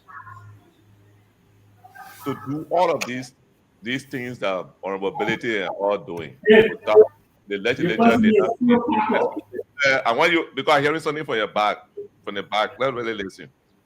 To do petroleum storage, to process petroleum products, to sell. They were the only sole company in Liberia. FPRC going forward, seeing the need that because when the LNPC went down, they decided to open up for private businesses to own petroleum, storage. But those storage, they should pay fees to FPRC for hosting the storage. FPRC is a renter. They're renting for NPA. They own National Port Authority property. They pay rent. So when they do business, when another entity store their petroleum products on their storage facility, they pay to them as fee. That's the legislature that enacted that. This current advancement by the Senate is one of the most transparent. They are telling you exactly how much will be used for what. And the sum, when it gets together, it's going to the budget where the legislature are going to approve. It's not something that is FPRC collecting without remitting the money to the government of Liberia. The legislature does not go to set fees for FPRC. No. Go back to the Act. He said you go there to go see it. You go there, you go see it. Okay. Now go there. Moses are story fees. Moses is coming out. Yes. So let me say this to our brother. Moses, okay, 1 minute. Let's compare FPRC with.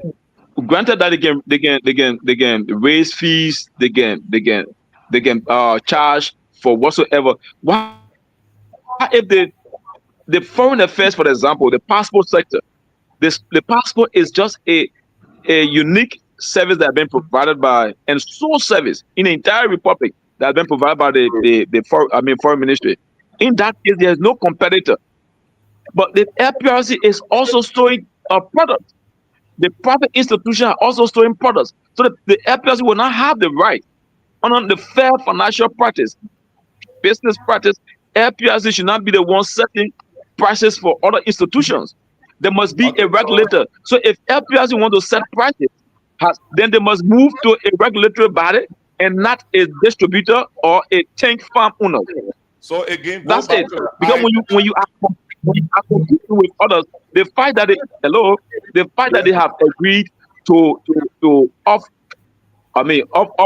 outsource the tank or the storage capacity or the storage part of their responsibility, it means that they are inviting our competitors. So when you outsource, then you don't determine what it is. Okay, that's so, what they are doing. So they have outsourced that, and at the same time they want to be able to regulate what they have outsourced. So that is a mistake you're making. Let me come there. That is a mistake you're making. They're good to provide this information. The legislature created LPRC was created by the Business Act of Liberia. They were given the authority to do these things. Excuse me. Good. They were given the authority to do these things. And incorporation by two persons, the Helen and the Lake Clayton Waters, 1978. Can we make it? Can you make a discussion interactive? Yes, go ahead quickly. Fine. So this is by law. Who led the corporation? This and that is by law.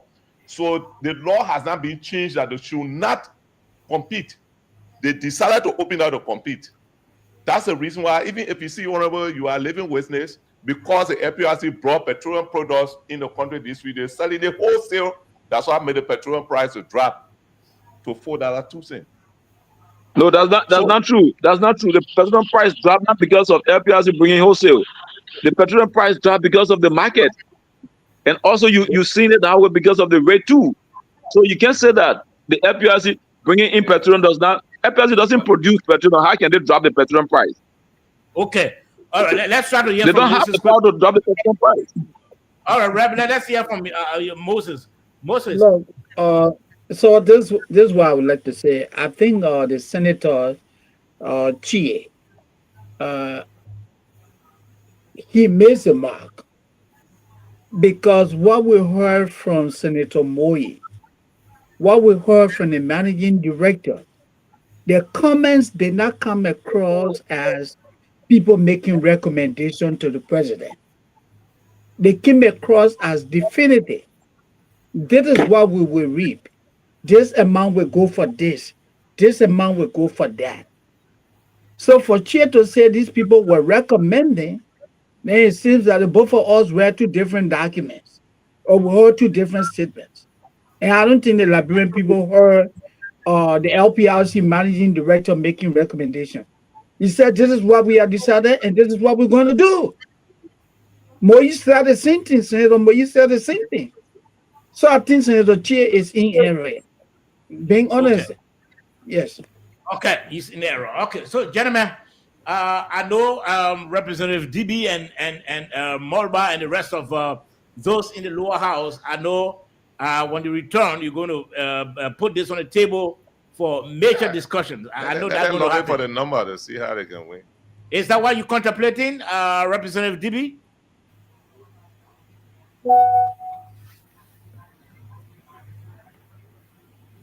Representative DB.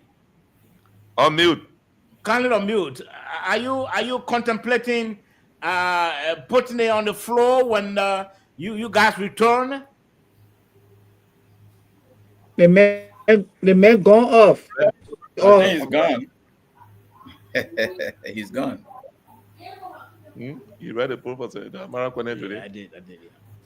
Yeah. Funny. Representative DB? He's gone. Wow, it's he has a problem with internet. Yeah, he has a problem with internet. Okay, the gentleman will be opening the lines very shortly, but I just wanted to go across the table 1 minute each, please. We are hearing about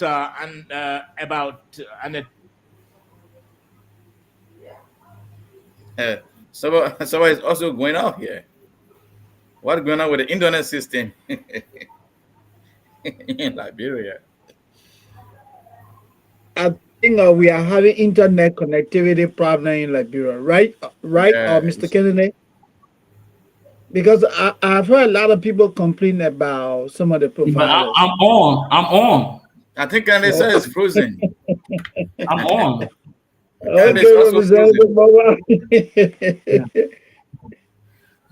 Just inform them to get to Starlink.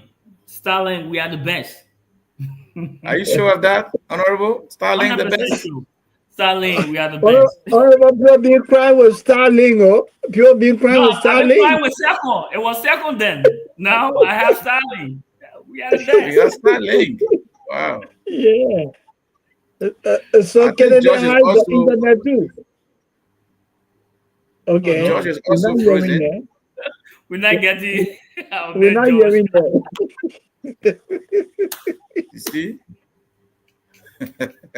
Nigeria. I don't understand why. So, Honorable Mama, we're having two shows, or people are having their own show. We have a different show here. See that, Mr. Wizard? And I can see Josh is still talking. I don't know who he's talking to now. Yeah, he's talking. I don't know. Give them a chance to see.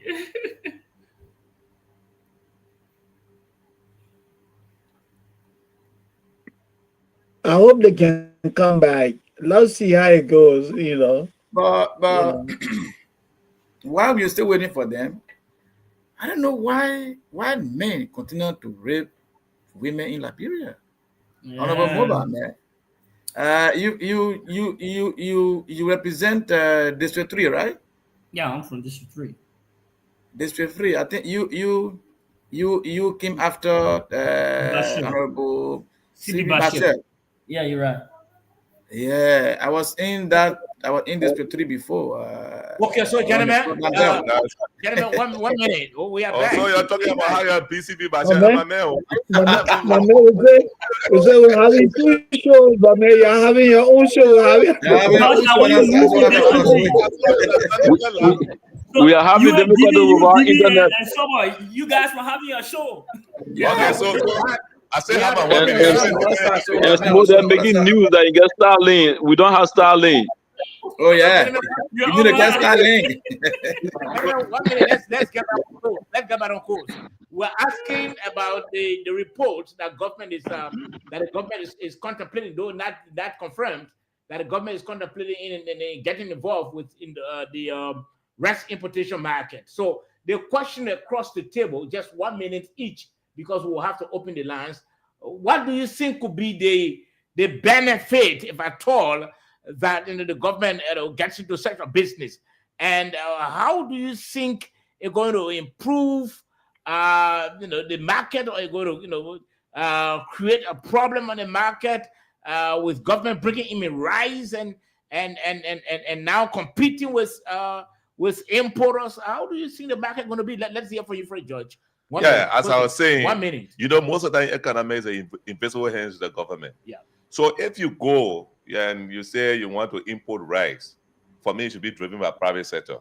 But the point here is, if government sees that the private sector is not holding the market very well, you can form what we call PPP, public-private partnership, because you want to ensure economic stability, because that commodity is the stable food of the country. So you want to make sure you know how it is running, okay, but not to get involved to be the one running it. Unlike the petroleum sector, where LPRC was given the authority, the sole authority, to import and even sell in the past. But this time, they restricted to importing and selling wholesale. LPRC doesn't do retail, they do wholesale, they do storage and wholesale. So you are saying that there's no law that allows the government to... The government, from how to call it, Ministry of Commerce, only LPRC Act allows that. Okay. Not on the rice front. Not but on the the government can rice. Make intervention in bringing in rice. Yes, they can make intervention to form, they could form partnership with private company, private businesses to ensure that the but rice... not the government exclusively. They can't do that. Like that, it would disrupt the market. It may be too political. It will bring problem. Yeah. Okay. Let's hear from you, Representative DB. What's your take on this? Just 1 minute. Kindly unmute. My line is bad. You came in distracted, so I didn't understand the both of you talking. What are we talking about now? What is your take on the government's bringing in rice? We are hearing that the government is contemplating getting into the rice importation market. Do you think that's going to help to stabilize price, or do you think it's going to create more confusion on the market? So the government getting involved in rice importation. Where are they going to raise the revenue from to do that? The government, I think what they can do, if the government wants to get involved into rice selling, they need to start farming, producing rice locally. That's the best idea. That's the best decision to take. We have the forest. We have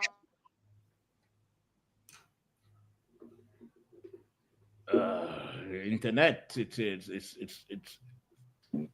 the internet again. Oh. First it was Sober, now it's George. George is gone. George and Honorable. Let's hear from you.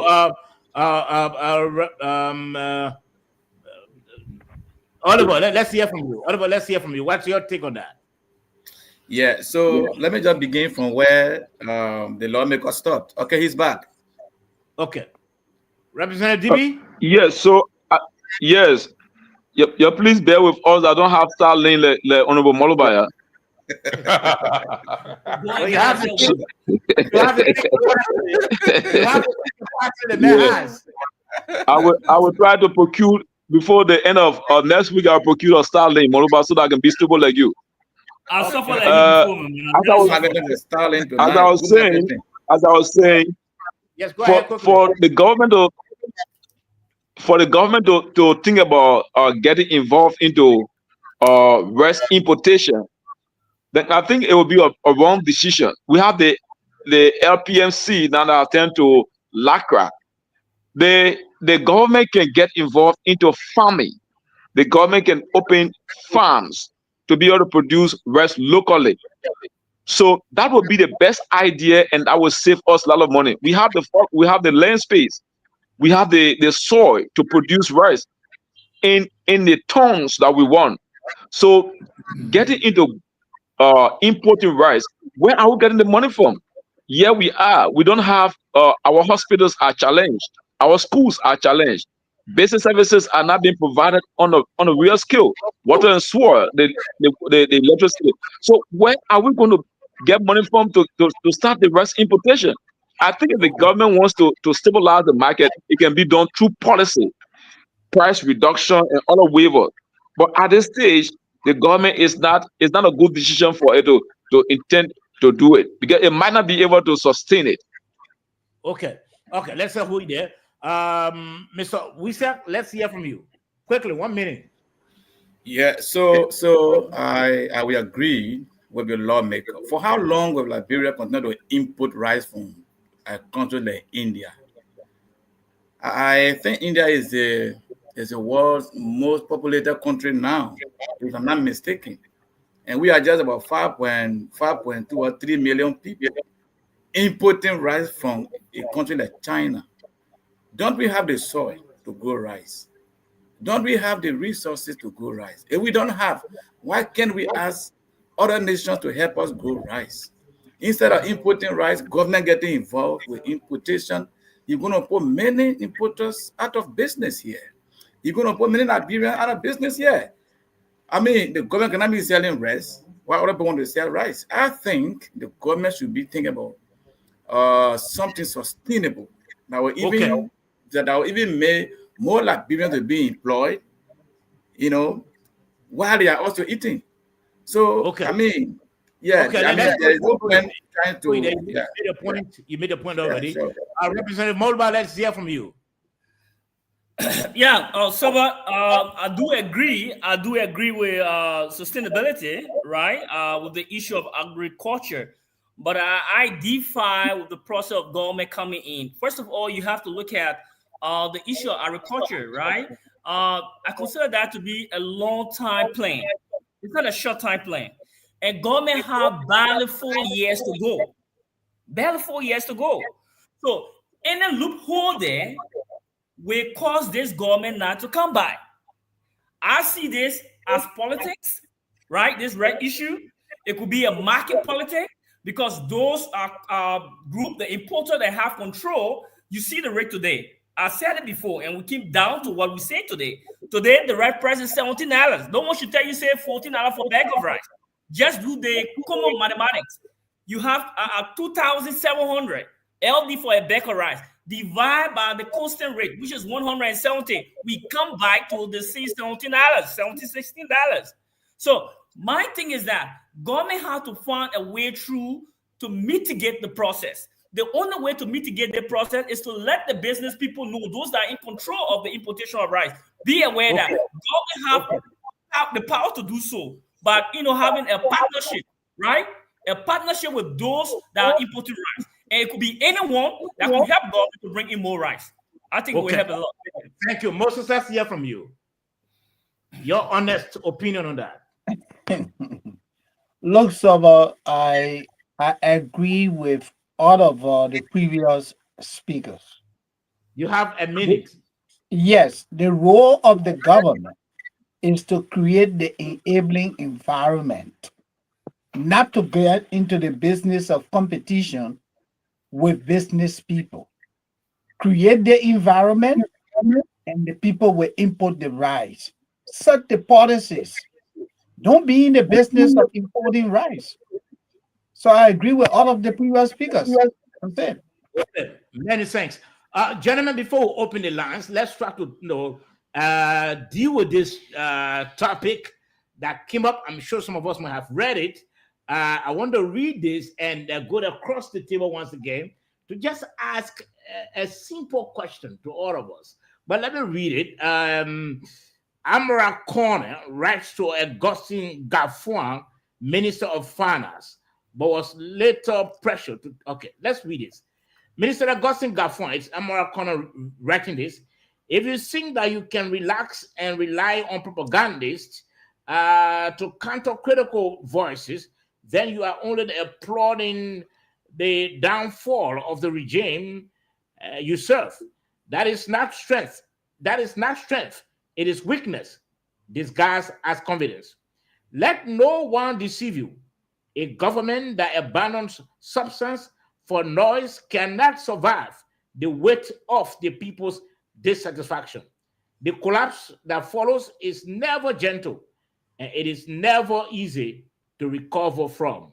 So I say to you with respect, but with firmness, stop the empty bragging and do the right thing. Focus on real results. Let the work speak for itself, because Liberians are watching, and no propaganda can cover the truth of their daily struggles. Liberia is bleeding silently across the length and breadth of this country. Liberians are suffering. The cries of market women struggling to feed their families echo through their marketplaces. Okay, now, gentlemen, let me end there.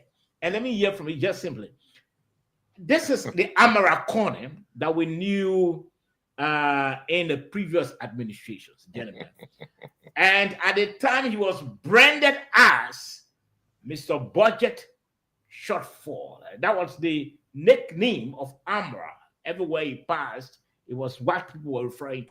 Do you think, let me ask from you, George Fresh, do you think Amara has the pedigree, the morality, the ground to question the current finance minister to speak in the way he spoke? I think he's looking for political. He's seeking political attention.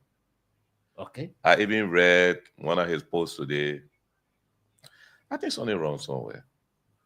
I don't think this is the minister. Thank God he took his post down. It's now on his page. So probably, in fact, I would say probably it's not him. Because even if someone says you want to speak truth to power, come with a kind of moral standing. You are a senator. You appropriate. What appropriation did you make in the budget to reduce poverty that was misapplied? You understand? So for me, all the lawmakers, I can tell them, when the budget comes to you, you deal with the people every day. The finance minister does not go to the slums where you go, you're representing your people. When they bring the budget to you, don't want to do the appropriation. Okay. And you have the oversight responsibility. Let me hold you there. So in essence, do your job. In essence, he doesn't have the morality. No, he doesn't have the morality. I don't really yes. Okay. Oliver, let's hear from you. What do you think? You think Amara has the morality to really, speak to Finance Minister Gafuan the way he spoke? Let's hear from you. Well, Amara Corner is becoming noted for making public statements, maybe to seek political attention or to make himself appear to be like He knows more than what others don't know in a government that he supported 100%. So the lawmaker should be thinking about reducing his salary. He shouldn't be taking vehicles worth $45,000 maybe every 3 years.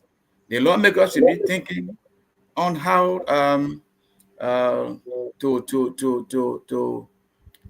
to ensure that his people are better off because he's not taking more than what the entire country can take in a year. I think that should be his concern. Instead of trying to throw jobs as a finance minister who is trying to work with a government to make things better for the country. He shouldn't be doing that. Okay, let's go in there.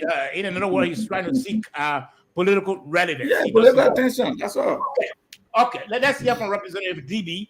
Representative DB, I'm sure you followed the former finance minister, Amara Conan, performance while he was at the Ministry of Finance. He has now spoken against the current minister, saying that no propaganda can do the trick. Do you think he has the moral to speak? Let me tell you something, Sober. In this country, we have to accept people's opinions, regardless of how we feel or which side they are. Their intention. Maybe they might not have the moral to do it, but the fact that they have spoken and the intention for which they said it. Amara is urging Kafwan. Kafwan was trying to defend, as I said, like the Senator Chie. When in this country, we have to be frank enough to admit to our wrongs. Let me hold you there. We can't continue to govern. Let me hold you there, Representative DB. Yeah, it's good to confront. It's good to speak the truth to power. But looking at the messenger, is he the right messenger? When yesterday he was at the Ministry of Finance and blundering, and he was being referred to as budget shortfall minister. Budget shortfall hero. Is he? Yes. So the fact that he was budget shortfall hero does not mean that he can speak truth to power now. Okay. We have to avoid this cosmetic. We have to avoid the cosmetic form of governance. Okay, let's just say it. Let's plaster it for this time. We have to be honest. Yes, he was budget shortfall. Everybody say he was budget shortfall, but is the message? Is his message a reality? I think that's what we should be looking at. What did he say? It is right. That's who you there. That's who you there. You spoke on your mind, Representative Mulba. Yeah, let me just say this. I don't think we hold anyone for their point of view. Let's just get it straight. The issue, I think I told you guys previously that the issue where the minister came out to say the economics of bread and butter issue situation, I think it was wrong. I said that, right? And I told you that the minister sound more political. No, we are not looking. No, Representative Mulba, we are not looking into what the minister said. We are looking at Amara Conan coming out to criticize the minister when yesterday he was serving in that position. I'm getting to it. I'm getting to the point. But because he was. No, I'm coming. No, you spoke already. He has 1 minute. Representative, you spoke already. Let's go ahead, Representative Mulba. Yeah, what Amara Conan said is in line with what I told you. This is what I'm telling you, right? It's in line with what I told you. Let me say this. I heard people saying that a budget shortfall minister. One upon a time, Amara Conan was in, how you call it? Your man Kafwan was in the same position. He was also budget shortfall. So should we call him budget shortfall minister then? When? And let me say this to you. Let me say this to you. No, you're getting it wrong. You're getting it wrong. Amara, when Kafwan served in that position, he was now referred to budget shortfall. It was Amara after he came. You follow? It was when he was referred to. You're not getting me, Sobo. Kafwan had no budget shortfall. He had no issue of budget shortfall. No. What are you telling me? It was Amara then who everybody knew as the budget shortfall minister. Yeah, so the issue here is this. Let me just boil down to what I was saying, right? The issue here is this, right? I hear my man Josh making mention on lawmaker, and he make reference to Amara, to that of us. Let me tell you, Josh, when you talk about the poverty issue, When we talk about the poverty issue, let's look at your 2005 budget, this year budget. Let's look at your past budget, 2024. Honor you. You received 90 million plus on education. Right? Who are you now? Mitigate the issue of poverty. Judge, are you? There haven't been no poverty rating. There haven't been no poverty downward putting. Agriculture. So let me land. Agriculture, $7 million. We allotted $7 million plus for you. What have the executive done? You are going off tangent. What have you done that over? What have you done oversight then? What have you done oversight? No, you're going off tangent. Let's hear from. No, reference to us. What have been our role play to reduce the mitigate poverty? Let me reduce your salary so the people will get better living. Why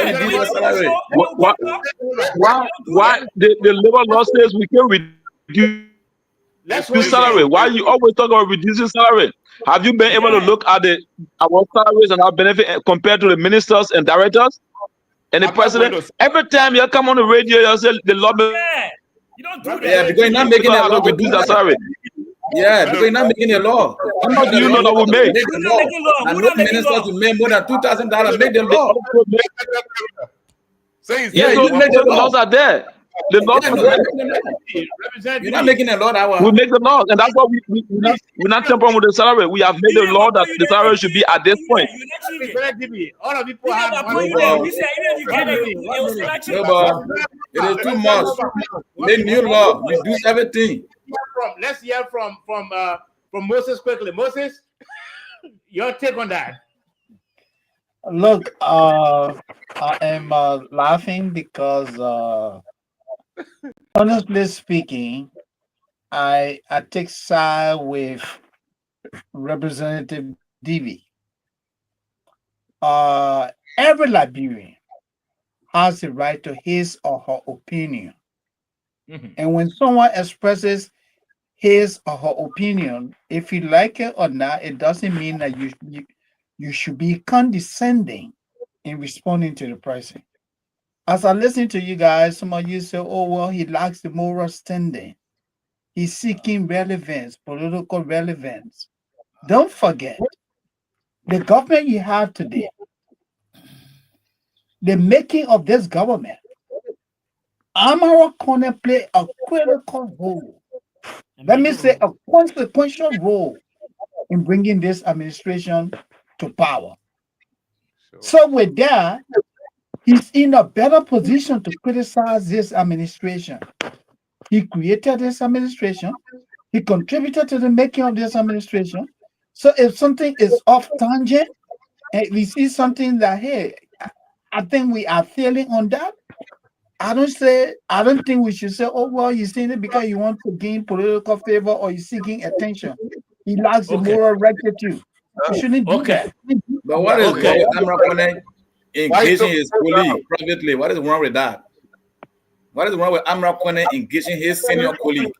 Just for a few minutes. We have to let me open it. 0778 460 Again, 0778 460 That's the number to call and you are live. 0778 460 We have only 10 minutes. That's the number to call and you are live. Let's take the first caller. Good evening. Yes, sir. Let's hear from you quickly. Yeah, my name is Emmanuel TV. Showing you for the township of West Point. Okay. Let me say to all of your panelists. I think every one of them made very important points that we all follow in the conversation. Well, I just want to speak to one of the many things that you're talking about. That has to do with the issue of the deputy minister on our rape scandal. I think this government and what support this unity party government should not be taking action against that deputy minister. Can you imagine, according to what we even hear, that the man abused that little child allegedly and turn around gave that little child 200 liberty as a copy? We see as wrong. That is completely abuse of power.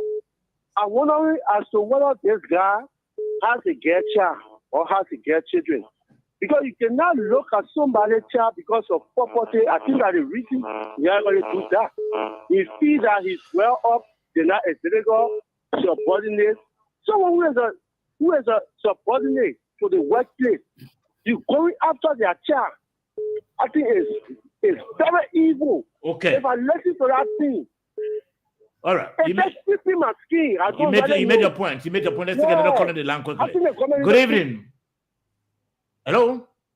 Good evening, Mr. George. Yes, sir. Let's hear from you. Okay, let's hear from you. Okay.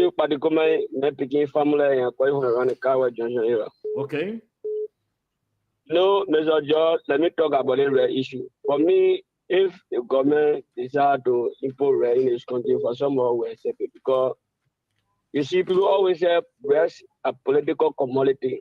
Since a political commodity and rest can always take government for in power, for me, I will encourage the government to bring rest and bring it so that we, the liberal people, will be able to buy it cheap. Because even liberal men will go in the money, they say rare expensive, everything is expensive. And all the law may go asking where they will take the money from. Some of the places they will take the money from, they for the $5,000 car. You're riding free around here. Like the liberal people not benefiting anything for him. I think that one of the place the government need to look and take the money from there. Like for the $5,000 car rally, and you get somewhere and get on check your motorbike around. It will be all right. And for them to use that money so that you will be able to be already the country so that the people be able to survive on it. Thank you very much. Okay, all right. Let's get another call on the line quickly. Good evening. Good evening. Good evening, Sabas. Yes, sir. Let's hear from you quickly. Yeah, this is Brown Tate from Monrovia. Okay, Mr. Tate. Yeah, thank you so much for the debate. Those kind of discussions strengthen our communities and the country. But what I want to say is that AMA issues. I think in any government, whosoever that says something that has some level of sense, whether that person not had a way better, speak to it. But the fact that he says something that it makes sense, and in the long run, if you don't even take care of it, you don't recover from it, and they have your downfall, I think you have to look at it. First of all, we won't forget about whether you got good character or not. That one thing. The second thing is that, the government bringing in rest. Government got to be careful with say bringing in rest. Because tomorrow when government is challenged, when you start bringing in rest, it means that you're competing with the private sector. And the private sector will withdraw from that competition you come into. And something happens tomorrow that government is challenged. Then the whole weight will be on government. So what government got to do, I think I want to agree with one. So I will say government can form partnership. Public-private partnership so that you build other private sector also that they can be able to build right. At the same time, you make sure your agriculture policy is strong so that we can depend on ourselves to produce right. We got edible soil that we can produce anything. Then we sit down and allow other people to produce right. Then we say we'll bring it in. You know how many we spend on the importation of rice? 200 million. So for me, I think it's important and to zero on the rate issue. If the government had a rate issue, it will be geeked again then. And how government can start failing step by step. Citizens can keep those things. At the end of the day, they use it against you. Okay. Thank you so much. Many thanks. We're not going to take additional calls because we are already out of time. Let me ask my guests to just go. Let's go around the table to hear from them their own parting comments on some of the issues we've been talking about today. Beginning with Representative DB. Okay, thank you so much, Soba, for the invite, and thanks to our many listeners. Thanks to all of us on the show tonight. What I want to say is that this country belongs to all of us. No one person should think that he or she is super Liberian. The laws we make, the decisions we make today will affect generations unborn. When we in governance, we should not think about what we can get as an individual or what we can get for elections. We should always think about the governance and the continuity of our country than to be looking at political decisions. We should not go into decisions that will affect our country.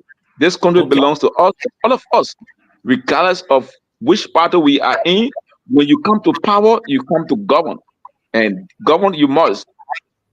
Okay. With the issue of the rest, we want this government to think about going into agriculture more, produce each county. Maybe there can be a policy. The agriculture minister can say each county will produce this number of rice this year, and by the time in 2-3 years time we are able to supply rice on the Liberian market.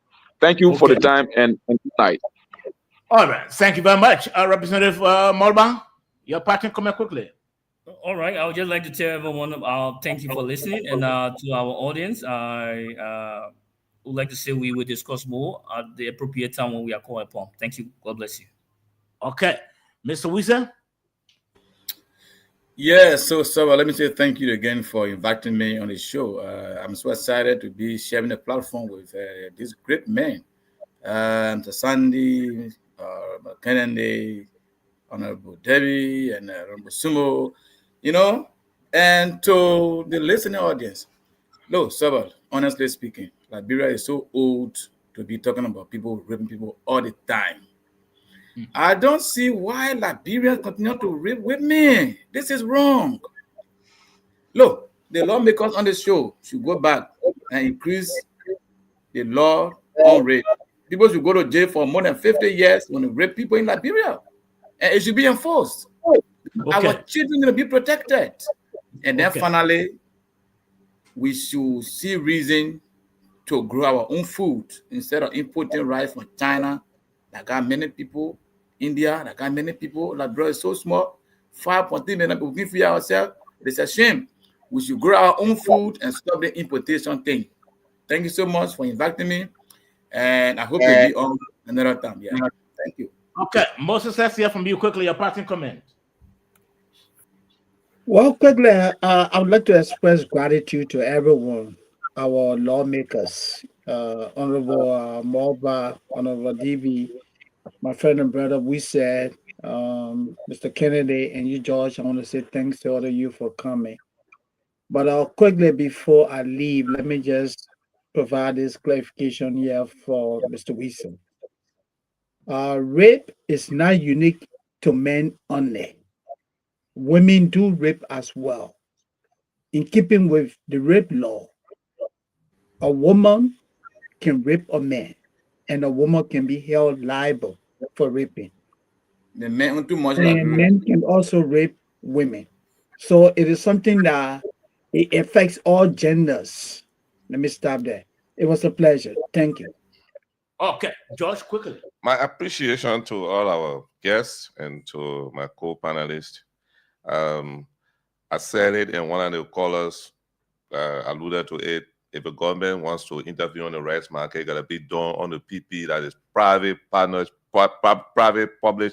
partnership basis. While they work on the process of producing rights in this country, and I thought that Minister Kone, former Minister Kone, now Senator Kone, he was very honest with his statements. Which I left it on his post, on his page. Let other people go there to read. He's my friend, but by taking it down, that's why I say I don't believe that he is. He's did it, but if he's did it, then he was being dishonest about it. Okay. The rapist, alleged rapist, should be behind bars by now. Okay. We hope that between now and tomorrow he will be behind bars. All right. The police said they were coming over a statement before the end of the day. We're still waiting for the statement, but let me just reference some of our viewers quickly. Hilton Wule Jado, he said he's been watching from Greenville City. Siliki Traore didn't say from where. Gloria Boyu passed away. She's been watching from the U.S., I'm sure. Ophelia S. George been watching from home. Felicius Giamba from New Crew Town. Emmanuel Newton been watching from Fishtown City. David Tueto from New Crew Town. Samuel Hollywood didn't say from where. Moses Momolu from the USA. Tano Kwamini didn't say from where. Rudolph Lehman didn't say from where. Ernest Johnson from Radio Gagema, he's been watching. And of course, Nathan M. Jabada from Greenville City, Sound County. Well, let me thank all of you who've been watching and also who've been following. We couldn't call everybody's name. But until Monday, we'll come back with a fresh edition of this program. Sabo George is my name. Have a pleasant time.